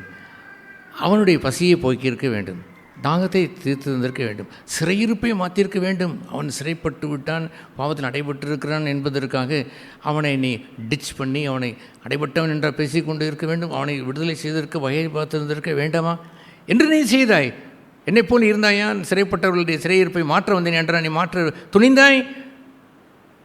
உலகத்தான் வரும்பொழுது கூட அவருடைய சிறையிருப்பை மீட்க முடியவில்லை. உலகத்தானாக இருக்கக்கூடிய ஒரு மனுஷனோ ஒரு மனுஷியோ அவர் ஏற்கனவே சிறையிருப்பில் இருப்பவர்கள் தான். when you speak to them, conversation வரும்பொழுது we understand, நான் புரிந்து கொள்கிறேன். என் வீட்டில் வேலை செய்கிறவர்கள் இருக்கிறார்கள், அவர்கள் சில காரியங்கள் பேசிக் கொண்டிருக்கும்போதே ஐ ஸ்டாப் சம்வேர் எல்ஸ், நிறுத்தி நட்டு நான் சொல்லுவதெல்லாம் திஸ் இஸ் நாட் லைக் தேன். இப்படி நீங்கள் செய்யலாம். இப்படி இருந்தால் நீங்கள் கூடுதலாக நீங்கள் கட்டுக்குள்ளே தான் இருப்பீர்கள், இல்லாமல் விடுதலை பெற்று வாழ இயலாது. I will tell you one சொல்கிறேன் என்று நான் இப்பொழுதுதான் நான் சொல்லுவது உண்டு. அப்படித்தான் இருந்திருக்க வேண்டுமே அல்லாமல் இவர்களோ சாதாரண மக்களிடத்தில் இருக்கக்கூடிய கட்டுக்களை கூட பார்த்து பேச தெரியவில்லை. எப்படி தன் சகோதரர்களுக்குரிய காரியங்களை கண்டு விடுதலை செய்ய வந்திருப்பார்கள்? செய்திருக்க வேண்டும், நேச்சுரலாக இயற்கையாக வந்திருந்திருக்க வேண்டும். எப்பொழுது நான் உமக்கு செய்தோம் என்று அவர்கள் செய்திருக்க வேண்டும். ஆண்டவர் அகமையில் சொல்லுவார், பிதாவின் ஆசிரிக்கப்பட்டவர்களே என்று அவர்களை வாழ்த்தி, அங்கே வாருங்கள், நீங்கள் இவர்களுக்கு இந்த சிறியவர்களுக்கு எதை செய்ய அதை அனைத்தும் எனக்குத்தான் செய் என்று சொன்னாரே. அந்த அம்மையார், அந்த பெங்காலில் இருந்த அம்மையார் பேர் என்ன, தெரசா அம்மையார், அந்த அழுகி போன சின்ன பிள்ளையை, உயிர் இருக்கிறது ஆனால் கைகாலெலாம் கொஞ்சம் அழுக ஆரம்பித்து விட்டது, பிள்ளையை தூக்கி கொடுத்தோடு சுற்றியுள்ள மக்கள் பெரும் கூட்டம் கூடிவிட்டார். நாற்றம் எடுக்கிறது, இந்த பிள்ளையை கொண்டு வந்து தூக்கி கொண்டு ரிச்சாவிலே கொண்டு போகிறீர்களே, இது நியாயமா என்று அவர் கேட்டிருக்கிறார். கொஞ்ச நாள் ஒரு இன்னும் சில மணி நேரம்னா செத்து போய்விடும், அதை விட்டு தூக்கி கொண்டு போவதா என்று அவர்கள் கேட்ட பொழுது அவர் என்ன சொன்னார்? ஃபார் யூ, உங்களுக்கு அது அழுகி போகிற பிள்ளை, for me it is Jesus, இது எனக்கு இயேசு என்று சொன்னார். Is an wonderful. ப்ராக்டிக்கலாக வாழ்ந்த ஒரு அம்மையார். அப்படி நீங்கள் அறியாமலே வாழ்ந்திருக்க வேண்டும். தெரசா அம்மையார் தனக்கு மாலை சூட வேண்டும் என்று அதை செய்தார்கள். It's a natural, the love of God. தெய்வ அன்பை சேகரித்து வைத்து வாழுகிறார்கள். சேகரியுங்கள், சேகரித்து வாழுங்கள், தாழ்ந்துகளை பெருக்குங்கள். அந்த 10 கனிகளில் அந்த புத்தி இல்லாத கனிகளை போல் ஏமாந்து போய் விற்கிற இடத்தை வாங்காமல் விட்டுவிடாதீர்கள், சேர்த்து கொண்டே போங்கள். உங்களுடைய கம்பேஷன் நாளுக்கு நாள் வளர வேண்டும், மன உருக்கம் வளர வேண்டும். there is something, ஒரு பெரிய காரியம் ஒன்று வரும்பொழுது that will do miracle. உங்களில் இருக்கக்கூடிய அந்த கம்பேஷன், மனதுருக்கம் பெரிய அற்புதங்கள் செய்யும். அவர்கள் மீது மனதுருகி அந்த 5000 பேரை போஷித்தார் என்பதை போல் அந்த பசியை நீங்கள் போக்க முடியும். திடீரென்று ஒன்று வந்துவிட போவதில்லை. குறுக்கு வழியிலே வந்து இயேசு செய்ததை நாங்கள் செய்ய போகிறோம், இதை பெருக செய்யும் என்று சொன்னால் பெருகும் என்று எண்ணுகிறீர்களா? இட் ஒன்று இந்த கம்பேஷன் நீங்கள் பேர் உண்டாகும்படி இதை செய்து கொண்டிருக்கிறீர்கள். If you compassion of the people and if you pray for that, அதற்கான ஜெபம் செய்து ஆண்டவரே இந்த தேவையை சந்தியும் என்று சொல்லும் பொழுது செய்யாமல் இருப்பாரோ? கண்டிப்பாக செய்வார். How you know that? எப்படி தெரியும்? ஐ நோ தேட், எனக்கு தெரியும், நான் வாழ்ந்திருக்கிறேன். The important thing is building up the compassion. அந்த இரக்கத்தை கூட்டி செய்திருக்க வேண்டும். விடுதலை செய்ய வேண்டுமே என்ற ஆர்வம் பெருகி ஒவ்வொரு சூழ்நிலையிலிருந்தும் செய்து பெருகி இருந்திருக்க வேண்டும். நிர்வாணத்தை கண்டு மூடி பழகி இருக்க வேண்டும். அதெல்லாம் நீங்கள் வாழ்ந்திருந்தால் இது எனக்கே செய்தில் என்றும் செய்யாதவர்களை பார்த்து அவர் என்ன செய்து விட்டால் அந்தபடியே இவர்கள் நித்திய ஆக்கினை அடைவார்கள். நீதிமான்களோ நித்திய ஜீவனை பெற்றுக்கொள்வார்கள். பற்றிலாம் இந்த 25வது சங்கீதம் 25வது இந்த மத்தேயு எழுதின சுவிசேஷம் சோசியல் சர்வீஸுக்கு என்று அல்ல. இட் இஸ் ஃபார் ஜட்ஜ்மெண்ட், நியாய தீர்ப்புக்குரிய, தெய்வீகத்திற்குரியது. சோசியல் சர்வீஸிற்கு ஏற்கனவே உங்களுக்கு தரித்திரம் இருக்கிறார் என்று ஆண்டவர் சொல்லிவிட்டார். இது தரித்திரத்தில் கொடுத்திருக்கலாம் என்று அன்பு போல் சொல்ல கேட்ட பொழுது ஆண்டவர் சொன்ன ஒரு வாக்கியத்தில் முக்கியம் என்னவென்று சொன்னார். அவன் கல்லன் அப்படி சொன்னான் என்று 2வது இருக்கட்டும். தரித்திரன் உங்களிடத்தில் எப்பொழுதும் இருக்கிறான். சோசியல் சர்வீஸ் செய்வதற்கு யாராவது செய்து கொண்டே இருப்பார்கள். நாட் தே, அதை செய்வது எளிது. உடலையே நீங்கள் சுட கொடுத்தாலும் நீங்கள் இந்த மெய்யான இந்த இயேசுவுக்கு செய்வதை போல் செய்கின்ற ஒரு பங்கு அங்கே நீங்கள் பார்க்க இயலாது. நீங்கள் உடலே சுட கொடுத்ததை போல் காட்டுகிறதிலே அங்கே ஒரு சுயத்தை வைத்திருப்பீர்கள். அங்கே உங்களுக்கு ஒரு கௌரவம் வர வேண்டும், பெயர் வைத்திருக்க வேண்டும் என்று எண்ணுவீர்கள். தற்பொழிவை நாடுவது அங்கே ஒழித்து வைத்திருப்பீர்கள். நீ அன்பு தற்பொழிவை நாடாமல் இருந்துவிட்டு அன்பு காட்டுகிறேன் என்று சொன்னதை யார் நம்ப முடியும்? கர்த்தர் அறிவார். தற்பொழிவை நீ விரும்பினீர்கள். யாராவது மெச்சிக்கொள்ள வேண்டும், பார்க்க வேண்டும், அதை மெச்சிக்கொள்ள வேண்டும் என்று விரும்பினீர்கள். இது யூஸ்லெஸ். குப்பைக்கு போக வேண்டிய தற்பொழிவை நாடுவதா? குப்பைக்குரியதென்று சொல்ல வேண்டாமா? நீங்கள் இதை உடல்வடைந்ததில் இருந்தால் உங்கள் தனி வீட்டிலே அமர்ந்து கொண்டு தற்பொழிவே நான் உன்னை வெறுக்கிறேன் என்று சொல்லுங்கள். தற்புகழ்ச்சி நாடுகிறாய் என்னுடைய மாம்சமே சரீரமை ஒளிக என்று சொல்லுங்கள். I don't want that. என்னை ஆண்டவர் கடைசி நாட்களிலே வாருங்கள் பிதாவின் வீட்டிற்குள் சந்தோஷத்திற்கு பிரவேசி என்று சொல்வாரே, அது போதும் எனக்கு. நித்திய பேரின்பத்திற்குள் போவதுதானே என்னுடைய வாழ்க்கை. இந்த தற்பொழிவாக எனக்கு வாழ்க்கையை வந்து என்னுடைய வழியை அடைத்து கொள்ள வேண்டும். அல்லேலூயா. சேர்த்து வையுங்கள். பவுல் இவ்வாறு சொல்வார், நாங்கள் இந்த பொக்கிஷங்களை எல்லாம் இந்த மண் பாண்டத்திலே வைத்திருக்கிறோம். அவர் எவ்வளோ உறுதியாக சொன்னார் பார்த்தீங்களா? எங்கே பரலோகத்திலே பொக்கிஷங்களை சேர்த்து வைத்துங்கள். எங்கே பொக்கிஷம் உண்டோ அங்கே உங்கள் இருதயம் உண்டு. அந்த இருதயம் இங்கே நாங்கள் சேர்த்து வைத்திருக்கிறோம் ஐயா. அது வரும்பொழுது வாரி நீங்கள் வழங்கி கொண்டே போகலாம், கொடுத்து கொண்டே போகலாம். ரோமர் 13ஆம் அதிகாரத்தில் என்ன எழுதியிருக்கிறது? ஒன்றிலும் ஒருவனுக்கு என்ன செய்யாதீர்கள், கடன்படாதீர்கள் என்ற ஒரு பகுதியை உதாரணமாய்த்தான் அவர் சொன்னார். செய்ய வேண்டும். அதை வைத்து என்ன சொல்கிறார்? அன்பு ஒன்றுக்கே தவிர வேறொன்றுக்கும் என்ன செய்யாதீர்கள், கடன்படாதீர்கள். நான் கடன்பட்டேன் என்றால் கொடுக்க வேண்டுமா இல்லையா? நான் ஒருவருக்கு கடன்பட்டால் கொடுக்க வேண்டுமா? ஒன்றிலும் ஒருவனுக்கும் அதே இடத்தை இங்கேயும் போட்டுக்கொள்ளுங்கள். எல்லாவற்றிற்கும் எல்லா மனுஷனுக்கும் நான் ஏற்பட்டவன், கடன்பட்டவன். I have to give them. அந்தந்த நேரத்திற்குரிய பசியாக இருந்தால் பசியை கொடுத்திருக்க வேண்டும், தாகத்தை கொடுத்திருக்க வேண்டும், சிறை இருந்தால் சிறையிருப்பை மீட்டிருக்க வேண்டும், நிர்வாணமாக இருந்தால் அது மூடியிருந்திருக்க வேண்டும். There are so many thing. அன்பிலை ஏராளமான அங்கே அற்புதமான அங்கே வாழ்க்கை ஒன்று இருக்கிறதே, அதை கொடுத்திருக்க வேண்டும். அதைத்தான் நான் கடன்பட்டவன். கிறிஸ்து நமக்காக கடனாளி ஆனார் என்று எழுதியிருக்கிறதே. ஏனென்றால் நாம் விரோதிகளாக இருந்த பொழுது நம்மை அன்பு கூர்ந்தார். நாம் சத்துருக்களாக இருந்து ஒன்றும் இல்லாமல் அன்பு கூற ஒன்றும் இல்லாத இருக்கிற நேரத்திலையும் அவர் கொடுத்தார். கடன்பட்டிருந்தார். அல்லேலூயா.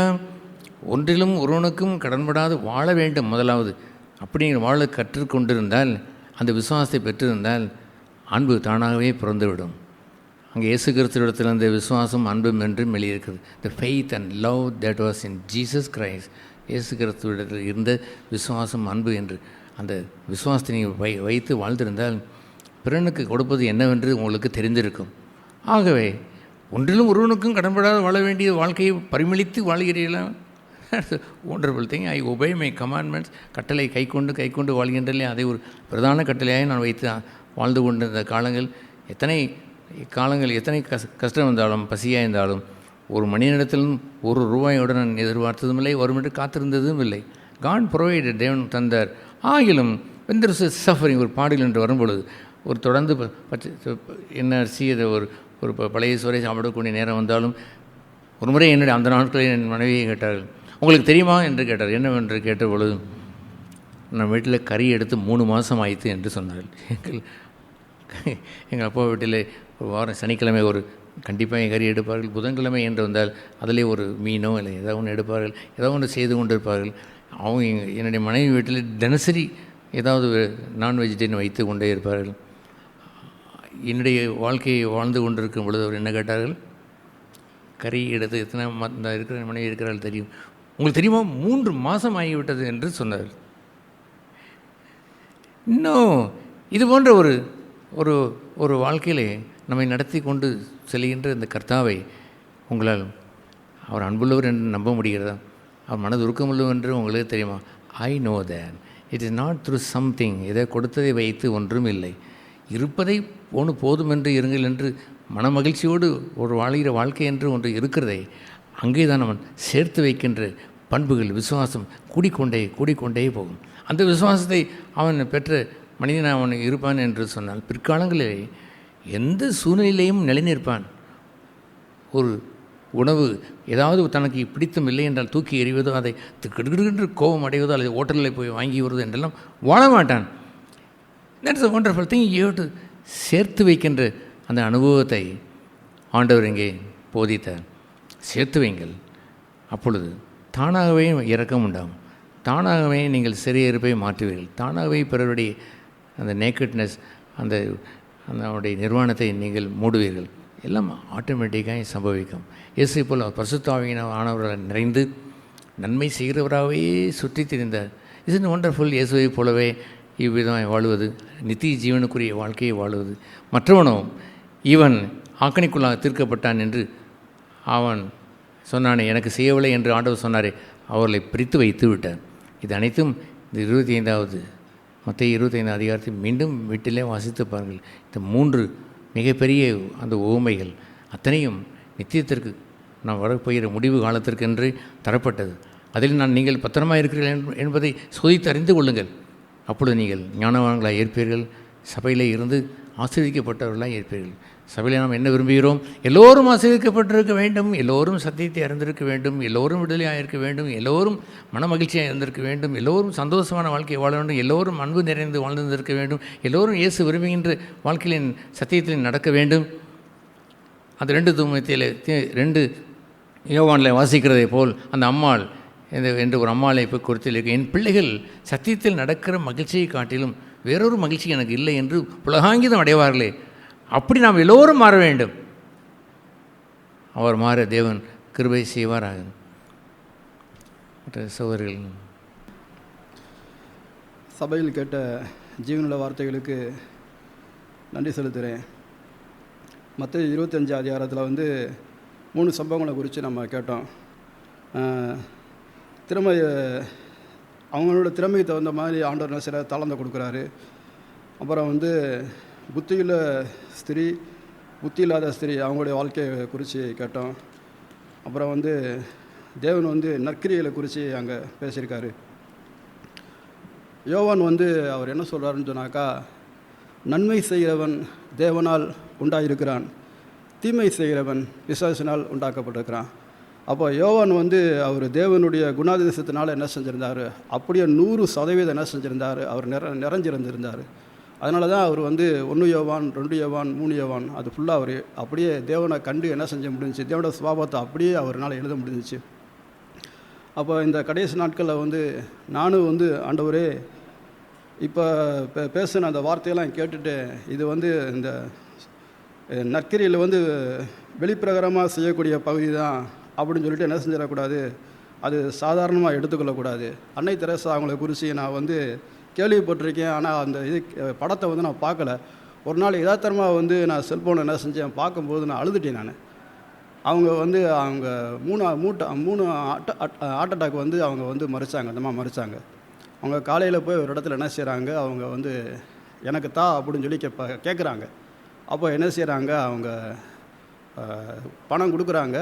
மறுபடியும் இது இல்லை எச்சை கையில் துப்பிட்டாங்க. அந்த அம்மா கையில் எச்சை துப்பிட்டாங்க. உடனே இந்த அம்மா என்ன செஞ்சுறாங்க, கையை தொடச்சிட்டு மறுபடியும் இது செஞ்சது அங்கே இருக்கிறவங்களுக்கு நீங்கள் செஞ்சது எனக்கு தாங்கன்னு சொல்லி அவங்க கையை நீட்டுறாங்க. அப்போ இதை பார்த்த உடனே அப்படியே கிறிஸ்துவனுடைய சுவாபம் அந்த அம்மாட்ட அப்படியே பிரதிபலிக்குது, அப்படியே மனதுருக்கம். அவங்க திரளான ஜனங்களுக்கு அவங்க என்ன செஞ்சாங்க, தன்னையே என்ன செஞ்சாங்க, அவங்க கொடுத்தாங்க. அப்போ இன்றைக்கி கேட்ட அந்த வசனத்தின்படி, அந்த 25ஆம் வசனத்தின்படி, நான் பசியாக இருந்தேன், எனக்கு போஜனம் கொடுத்தீர்கள், நான் தாகமாக இருந்தேன், என் தாகத்தை தீர்த்தீர்கள், அந்நியனாக இருந்தேன், என்னை சேர்த்து கொண்டீர்கள், அப்போ இது பூரா வந்து நல்ல கிரியைகளை நான் என்ன செய்யணும், நடைமுறை ஜீவியத்தில் என்ன செய்யணும், நான் காட்டணும். அந்த சமரியான் வந்து கீழே பட்டு கிடக்கும்போது முடிக்கும்போது ஆண்டவர் என்ன சொல்கிறாரு, நான் என்ன செஞ்சேன் அதை நீ போய் செய். அப்போ இந்த உலகத்தில் வந்து ஆண்டவர் எனக்கு கொடுத்துருக்க இடத்துல வந்து, ஆண்டவரே நீங்கள் சபையில் வந்து எனக்கு என்னென்ன எனக்கு கொடுத்துருக்கீங்க, அதை நான் என்ன செய்யணும், அதை நல்ல கிரியையில் என்ன செய்யணும், நான் செஞ்சு காட்டணும் ஆண்டவரே. மற்றவங்கள வந்து ஒருத்தவங்க தப்பு செஞ்சிட்டாங்கன்னா அதை வந்து சொல்கிறது சொல்லாமல் இருக்கிறது அந்தந்த தனிப்பட்ட நபரை பொறுத்து இருக்குது. அவங்க என்ன ஆவியில் இருக்கிறாரு அந்த தனி நபர். ஏ குரூப்பில் இருக்கிற நபர் வந்து பி குரூப்பில் இருக்கிற ஒரு நபரை வந்து தப்பு செஞ்ச கண்கூட பார்த்துட்டாரு. இப்போ அவருக்கு வந்து அவருக்கு தெரியும், ஏ குரூப்பில் இருக்கிறவர் வந்து நான் தேவனுக்காக நான் வாழ்கிற மனுஷனா, பி குரூப் இருக்கிற நபரை வந்து நான் பொய்யான தவறான காரியத்தில் நான் சுட்டி காட்டலை சரியா அப்படின்னு சொல்லி அவர் அங்கே பரிசோதிக்கப்படுறாரு. அப்போ அவர் மெய்யாகவே அவர் தேவனை தரிசிக்க மறந்து, ஆண்டவரே என்ன நடந்தாலும் சரி ஆண்டவரே நான் மன்னிச்சிடணும் ஆண்டவரே, நான் வந்து ரசிக்கப்படுறதுக்கு முன்னால் நான் எப்படி இருந்தேன் ஆண்டவரே, ஆனால் நீங்கள் கிருபையினால் என்ன செஞ்சீங்க, என்னை மன்னிச்சிங்க, நானும் அவரை மன்னிக்கணும். இவெல்லாம் ஒரு ஆள் நம்மளுக்கு இதாண்டா வாய்ப்பு சந்தர்ப்ப சுலபம் நினச்சி நம்ம போய்ட்டோம்னாக்கா அவனை நாக்கடிக்குள்ளே தீர்ப்பு ஆரம்பிச்சிடும். போன வாரம் கேட்டது போல் மத்தேயு 7:1 மற்றவங்கள என்ன செய்யாதீங்க, நீங்கள் குற்றம் சாட்டாதீங்க அப்படின்னு சொல்லி நம்ம கேட்டோம். அப்போ இயேசு இந்த பூமியில் வாழ்ந்த நாட்களில் வந்து எனக்கு ஒரு தாளந்து எனக்கு கொடுத்துருக்கிறாரு அப்படின்னா அதை நான் சரியாக என்ன செய்யணும், நான் செய்யணும். எனக்கு என்ன கொடுத்துருக்கிறாரு அதில் வந்து நான் சரியாக என்ன செய்யணும், நான் செய்யணும். 5 தாளந்து வாங்கினவன் போய் அவைகளை கொண்டு வியாபாரம் பண்ணி வேறு 5 தாளந்தை சம்பாதித்தான். கொடுத்த வட்டம் என்னை வச்சிருக்க இடத்துல நான் என்ன செய்யணும், அவர் பார்க்குறது போல் அவர் கொடுத்த இடத்துல நான் உண்மையிலும் நான் இருக்கிறணும். வெளிப்படுத்தின சொல்கிறாரு, ஒன்று கிரீடத்தை என்ன செய்ய இருக பிடிச்சிக்க, உனக்கு என்ன கொடுத்துருக்கிறாரு அதில் என்ன திருப்தியாரு, யாரையும் என்ன செய்யாத, ஒப்பிட்டு போகாத. தேவன் வந்து இளையவனையும் ஆசீர்வதிக்கிறாரு, மூத்தவனையும் ஆசீர்வதிக்கிறாரு. ரெண்டுமே அப்பா தான் ஆசீர்வதிச்சார். ஆனால் அவர் பாரபட்சம் அன்புள்ள தகப்பனாக இருக்கிறார். ஆண்டவரே யார் என்ன செஞ்சாலும் எனக்கு தேவையில்லை ஆண்டவரே, எனக்கு கொடுக்கப்பட்ட சத்தியத்தில் நான் என்ன செய்யணும், இருக பிடிச்சிக்கணும் ஆண்டவரே. நித்திய ராஜ்யத்துக்கு நான் என்ன செய்யணும், நான் வரணும், என்னை பின்பற்றி வர குடும்பத்தை சேர்க்கணும், நம்பி வர நண்பர்களுக்கு என்ன செய்யணும், சாட்சியாக இருக்கணும், சுற்றி உள்ளவங்களுக்கு நான் என்ன செய்யணும், சாட்சியாக இருக்கணும் ஆண்டவரே. தேவையற்ற காரியங்களை என்ன செய்யக்கூடாது, எண்ணங்களை விரயமாக செலவழித்து அவங்களுடைய பாவத்துக்கு நான் என்ன செஞ்சிடக்கூடாது, சீர்கட்டு போயிடக்கூடாது. ஏன்னா இது வந்து தேவனுடைய கற்பனை, தேவனுடைய ஜீவனுள்ள வார்த்தைகள்.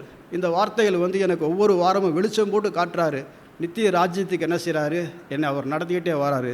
அப்போ தேவன் அன்புள்ள தகப்பனாக இருக்கிறார். என்னை மட்டும் கிடையாது, என்னுடைய குடும்பத்தை, என்னை சுற்றி உள்ள இடங்களில், வேலை செய்கிற இடத்துல ஒரு முரட்டுத்தனமாக என்ன செஞ்சிடக்கூடாது, தப்பு செஞ்சுட்டாங்களா அவன் தொண்டையை நெரிச்சு என்ன செஞ்சிடக்கூடாது, தவறான காரியம் நீ செஞ்சுட்டடா அப்படின்னு சொல்லி ஒரு கொடூரமான இடத்துக்கு போயிடக்கூடாது. ஆண்டவர் மன்னிக்கிறாரு. இப்போ நானும் என்ன செய்யணும், அவங்களுக்கு இரக்கமாக இருக்கணும், மன்னிக்கிறவனாக இருக்கணும். யாருடைய தவறை போய் என்ன செய்யக்கூடாது, சொல்லி தூற்றக்கூடாது. தனிப்பட்ட முறையில் வந்து நீ கடன் வாங்காது இருப்பாயாகன்னு சொல்கிறது நல்லது தானே.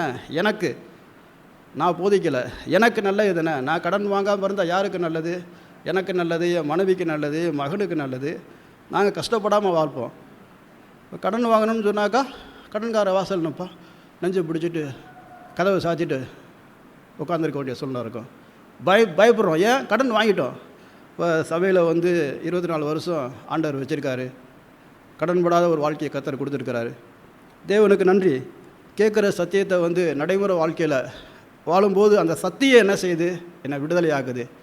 தேவனுடைய சமாதானம், கவலைப்படாத வாழ்க்கை, பொய் சொல்லாத வாழ்க்கை, பரிசுத்தமான ஒரு வாழ்க்கை, கண்களின் இச்சை, தேவனுக்காக இன்னும் நான் எப்படி வாழணும் அப்படின்னு சொல்லி ஒவ்வொரு வாரமும் என்ன செய்கிறாரு, தேவனோட வார்த்தையை கொண்டு அவர் தீட்டி என்ன செய்கிறாரு, காட்டுறாரு. கர்த்தருக்காக நல்ல கனிகளை என்ன செய்யணும். அப்போ நல்ல கனிகளை கொடுத்துட்டேன்னா இல்லை ஆண்டவர், நல்ல கனிகளை இன்னும் நீங்கள் பார்க்குறது போல் என்ன செய்யணும், நான் கொடுக்கணும் ஆண்டவரே. நல்ல தேவனுக்காக நிறைய காரியங்கள் இன்னும் நான் என்ன செய்யணும் ஆண்டவரே, தேவனுக்காக நான் செஞ்சு தேவோட நாமத்தை என்ன செய்யணும், மகிமைப்படுத்தணும். இந்த நோவா வந்து அவர் என்ன செஞ்சார், அவர் தவறு செஞ்சுட்டார். நோவா அவர் வந்து குடிச்சிட்டு அவர் படுத்து கிடப்பார். அப்போ அவங்க 3வது மாயை என்ன செஞ்சான்னு சொன்னாக்கா, ஒரு போர்வையை கொண்டு வந்து அதை வந்து மேலே போடுவான். மேலே போடும்போது 2வது மையம் வந்து போர்வையை வந்து போடுவான். 3வது பையன் போய் என்ன செய்வான், போய் எல்லா இடத்துலையும் சொல்லுவான். இப்போ தேவன் வந்து யாருடைய தவறை என்ன போய் வந்து சொல்லக்கூடாது, நீ அவங்கள மன்னி, உன்னால் முடிஞ்சிச்சுன்னா போய் சொல்லி என்ன செய்ய, அவங்களுக்கு நீ உதவி செஞ்சு அவங்கள தூக்கி விடுறதுன்னா விடு. நீ என்ன செய்கிறாரு, சோதிக்கப்பட்டு உதவி செய்ய போகிற நீ சோதிக்கப்பட்டு என்ன செஞ்சிடாத, பள்ளத்தில் விழுந்துடாத. எல்லா பக்கமும் தேவனுடைய வசனம் வந்து பரிசுத்தமான கற்பனை எல்லா பக்கமும் வெளிச்சம் காட்டுது. அதனால் வந்து அதிகமாக கிடைக்க கிடைக்க கிடைக்க கிடைக்க நான் வந்து என்ன செய்யணும், தேவனுக்கு விரோதம் சொன்னது போல் அவர் சுத்தமுள்ளவராக இருக்கிறது போல் தன்னைத்தானே சுத்திகரித்து கொள்கிறான்னு சொல்லும்போது, ஆண்டவரே நீங்கள் இப்படி இருந்திருக்கீங்க, நீங்கள் இப்படி பேசியிருக்கீங்க, நீங்கள் இப்படி வாழ்ந்திருக்கீங்க, நான் வாழணும் ஆண்டவரே. தேவன் சபையில் பேசின அந்த மூன்று சம்பவங்களுக்காக நன்றி. நான் நல்ல கனிகளை கொடுக்கும்படி கர்த்தர் உதவி செய்வார் நம்பிக்கை அறிக்கை செய்கிறேன். ஆமென். தேவன் பேசின வார்த்தைகளுக்காக நான் நன்றியுள்ளவனாக இருக்கேன். அதில் அந்த 40வது வசனம், மத்தேயு 25:40வது வசனத்தில், அதற்கு ராஜா பிரதியுத்தரமாக, மிகவும் சிறியவராகிய என் சகோதரரான இவர்களில் ஒருவனுக்கு நீங்கள் எதை செய்தீர்களோ அதை எனக்கே செய்தீர்கள் என்று மெய்யாகவே உங்களுக்கு சொல்கிறேன். பிரதர் சொன்னது மாதிரி அந்த சகோதரன் வந்துட்டு என்னோடய சொந்த மனைவியாக இருக்கலாம், இல்லை என்னுடைய சபையில் இருக்க ஒரு சகோதரனாக இருக்கலாம். அது வந்துட்டு தேவன் எனக்கு கொடுத்ததா பார்க்குறவங்க மட்டும் தான் என்னோடய சகோதரனாக பார்ப்பார். நீதிமொழிகள் எப்படி ஒரு வார்த்தை இருக்குது, மனைவியை பற்றி ஒரு வார்த்தை, மனைவியை கண்டடைகிறவன் நல்ல பொக்கிஷங்களை கண்டடைகிறான்னு சொல்லி, அது அவனுக்கு கர்த்தர் வந்துட்டு நன்மையானதை தருவார், நன்மையானதை கண்டடைந்தான்னு சொல்லியிருக்கு. அப்போது அது மனைவி வந்துட்டு எனக்கு கர்த்தர் கொடுத்தது, என் பிள்ளைகள் எனக்கு கொடுத்தது, என் சபை கொடுத்தது, கர்த்தர் கொடுத்ததா நான் பார்த்தா மட்டும்தான் அதை பார்க்க முடியும். அந்த பிரதர் சொன்ன மாதிரி அது சமூக சேவைக்கு இந்த வசனங்களை கொண்டு போயிடக்கூடாது. சமூக சேவைன்றது என்னோடய மாம்ச அன்பை வச்சு மற்றவங்கள்ட்ட அன்பு கூடாது. என் சொந்த மனைவிட்டு அப்படி அன்பு கூற முடியும், மற்றவங்களுக்காக மற்றவங்க முன்னாடி என் பிள்ளைகளை அன்பு கூற முடியும், என் சபையில் இருக்க சகோதரர்களை மற்றவங்க முன்னாடி அன்பு கூற முடியும். ஆனால் இந்த பசை வந்துட்டு என்னோடய மாம்ச அன்பாக இருக்கக்கூடாது. என்னையும் என் மனைவியை இணைக்கிறது தேவ அன்பாக இருக்கணும், தேவனுடைய அந்த பசையாக இருக்கணும். அந்த அன்பில் தேவன்கிட்ட போயிட்டு அந்த அன்பை வாங்கிட்டு வந்து அந்த பசை மூலமாக ரெண்டையும் நான் ஒட்ட வச்சுருந்தேன்னா, என்னையும் என் மனைவியையும், என்னையும் என் பிள்ளைகளையும், என்னையும் என் சகோதரர்களையும் நான் ஒட்ட வச்சுருந்தேன்னா, அந்த பசையை, அதாவது என்னோடய பசை தப்புன்னு தெரிஞ்சனால தான் தேவனுடைய பசையை எடுத்து, நான் அன்புன்ற பசையை எடுத்து நான் அதை ஒட்டி வச்சுருக்கேன். ஒருவேளை அது பக்கத்தில் இருக்க என் மனைவி வந்துட்டு அந்த பசையை உடைக்கணும்னு நினச்சா முடியாது. ஏன்னா அந்த பசை தேவனுடையது, தேவனுடைய அன்புடையது. அதை அவங்க என்ன செஞ்சாலும் அந்த இதை உடைக்க முடியாது. அவங்க எப்படி நடந்துக்கிட்டாலும் என்னுடைய அன்பு மாறாது, அவங்க என்ன லெவலில் இருந்தாலும். ஆனால் நான் தெரிஞ்சுக்கிட்ட ஒரு ரகசியம் என்ன அப்படின்னு சொன்னால், எனக்கு கர்த்தர் யாரெல்லாம் இன்ட்ரடியூஸ் பண்ணுறாரோ அதெல்லாம் என்னுடைய நன்மைக்காக தான். எனக்கு உலகத்திலே இவங்க தான் பெஸ்ட்டான மனைவின்னு அவர் தேர்ந்தெடுத்திருக்காரு. அந்த மனைவியை கொண்டாந்து என் கூட வச்சுருக்காரு. உலகத்திலே பெஸ்ட்டான மூப்பர் எனக்கு அவர் செலக்ட் பண்ணியிருக்காரு. அது நான் அடிக்கடி சொல்லியிருக்கேன் சகோதரர்கள்லேருந்து எல்லாரையும். ஒரு மனுஷனை நான் ரோட்டில் போகிற ஏதோ ஒரு மனுஷனை பாயிண்ட் பண்ணி இவருக்காக நான் ஜெபிக்கிறேன்னு சொல்ல முடியாது, அவர் பேர் கூட எனக்கு தெரியாது.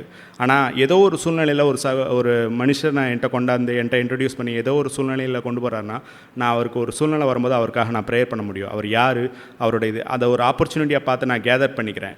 கர்த்தர் அதை அருமையாக நடத்திட்டு வந்திருக்காரு. அதை நான் புரிஞ்சுக்கிறது தான் முக்கியமான விஷயம். இந்த பாதையில் இன்னும் கொஞ்சம் முன்னேறி போகணுன்னு நான் விரும்புகிறேன். கர்த்தர் எனக்கு உதவி செய்வார் நம்பிக்கை இருக்குது. Praise the Lord. தேவன் பேசின எச்சரிப்பான அவருடைய வார்த்தைகளுக்காக நான் தேவனுக்கு நன்றி செலுத்துகிறேன். அந்த மத்தேயுவிலே சொல்லப்பட்டது போல அவர் தாளந்துகளை கொடுத்து அதை அந்த பெருக்குகிற அந்த பகுதி என்பதை நான் மிக கவனமாக இருக்க வேண்டும் என்று உணர்ந்திருக்கிறேன். அப்படி ஒரு அசதியாகவோ இதெல்லாம் ஒரு சாதாரணமான விஷயம் என்ற ஒரு மனப்போக்கிலேயோ போய்விடக்கூடாது என்ற எச்சரிப்பை பெற்றிருக்கிறேன். வேதத்தில் சொல்லப்பட்டிருக்கிறது போல கர்த்தருடைய ஊழியத்தை அசதியாய் செய்கிறவன் சபிக்கப்பட்டவன் என்பது போல ஒரு காலம் மாறிவிடக்கூடாது என்ற உணர்வை பெற்றிருக்கிறேன். எனவே தேவன் கொடுத்த எந்த பகுதியோ, தேவன் காட்டுகிற எந்த பகுதியோ, தேவன் அனுமதிக்கிற எந்த சூழ்நிலையோ அது எதையும் வீணடித்து விடாமல் அதிலே என்னுடைய சுயமானது நசுக்கப்படுகிறதுக்கு நான் இடம் கொடுத்து அந்த கோதுமை மணியானது அங்கே உடைந்து மேலும் அது ஒரு புதிய ஜீவனையும் ஒரு புதிய வாழ்க்கையும் அதில் உண்டாகிறது போல தேவன் அப்படி கிரியை செய்வதற்கு இடம் கொடுக்க விரும்புகிறேன். இன்னுமாக இந்த பிறருடைய காரியம் என்று வரும்போது, பிறரை பார்க்கும்போது அவர்களுக்கு நான் செய்ய வேண்டிய காரியம் என்ற அந்த ஒரு நிலை என்று வரும்போது, இந்த ஏசாயாவிலே 11வது அதிகாரத்திலே 3வது வசனம், கர்த்தருக்கு பயப்படுதல் அவருக்கு உகந்த வாசனையாக இருக்கும். அவர் தமது கண் கண்டபடி நியாயம் தீர்க்காமலும் தமது காது கேட்டபடி தீர்ப்பு செய்யாமலும் என்று சொல்லப்பட்டிருக்கிறது போல, அதுபோன்ற ஒரு ஏதோ ஒரு சூழ்நிலையை ஒரு மனுஷன் என்று பார்க்கும்போது, ஏதோ எனக்கு நான் பார்த்ததையும் நான் கேட்டதையும் வைத்துவிட்டு இது இப்படி தான், இதில் நம்ம என்ன செய்ய முடியும் என்று என்னுடைய மனுஷீகமான ஒரு பகுதிக்கு இடம் கொடுத்து விடாமல் இந்த வசனத்திலே சொல்லப்பட்டிருக்கிறது போல தெய்வ பயத்தோடு அந்த இடத்திலே கர்த்தருக்கு பயப்படுதல் அவருக்கு சுகந்த வாசனையாக இருக்கும் என்று சொல்லப்பட்ட பின்பு தமது கண் கண்டபடி என்ன நியாயம் தீர்க்காதபடி என்னுடைய காது கேட்டபடி என்று என்னுடைய உணர்வுபூர்வமாக அங்கே ஒருவரை நியாயம் தீர்த்துவிட்டு நானாக போகிறதென்று இல்லாமல் அந்த இடத்திலே மனதுருக்கம் கொண்டு தேவனுடைய ஒரு அவர் நடத்துகிறபடி அவருடைய வழியிலே அந்த இடத்திலே நான் என்ன செய்ய முடியும், அவர் நன்மை செய்கிறவராகவே சுற்றி திரிந்தார் என்ற ஒரு வாழ்க்கையைப் போல அந்த இடத்திலே நான் அவருக்கு என்ன நன்மை செய்ய முடியும், என்ன நான் செய்ய முடியும் என்று பிறருக்கு எப்போதும் நன்மை செய்கிற அந்த ஒரு வாஞ்சையை கொண்டவனாக வாழ வேண்டும் என்று விரும்புகிறேன். என்னுடைய உணர்வின்படி அங்கே அவரை நியாயம் தீர்த்து விடுவதோ, இந்த சூழ்நிலை இப்படிதான், இதிலே நான் ஒன்றும் செய்ய வேண்டாம் என்று சொல்வது போல இறுதி நாளிலே தேவன் நீ ஏன் இதை செய்யவில்லை என்று கேட்கிற ஒரு இடத்திற்கு நான் போய்விடக்கூடாது என்று உணர்ந்திருக்கிறேன். வரும் நாட்களிலே அப்படி எல்லா பகுதியிலேயும் தேவனுக்கு உத்தமமாக இருந்து செய்ய வேண்டியதை கரெக்டாக செய்யவும் அந்த தேவன் நடத்துகிறபடி எதையும் நான் செய்து விடாமல் எதையும் நான் இழந்து விடாமல் அவருக்கு உண்மையும் உத்தமமாய் வாழ விரும்புகிறேன். தேவன் அப்படி உதவி செய்வார் நான் நம்பிக்கை இருக்கிறேன். நாம் தலை வணங்கி ஜெபம் செய்வோம். பரலோக பிதாவே, இந்த வேளையிலே நீர் பேசின வார்த்தைகளுக்காக உமக்கு நன்றி ஆண்டவரே. ஆண்டவரே, நாங்கள் எப்போதும் ஆயத்தமுள்ள அந்த கன்னிகைகளைப் போல எங்களுடைய வாழ்க்கையிலே எந்த சூழ்நிலையிலையும் நாங்கள் எல்லாவற்றையும் எங்கள் பாத்திரத்திலே எண்ணெயை சேர்த்து உம்மை சந்திக்க வரும்போது நல்ல ஆயத்தமுள்ள மனவாட்டிகளாக மாற எங்களுக்கு உதவி செய்யும். நல்ல தேவ பயத்தோடு வாழ உதவி தாரும். மீட்பு ரட்சகராகிய இயேசு கிறிஸ்து மூலம் வேண்டிக் கொள்ளும் பரலோக பிதாவே, ஆமென்.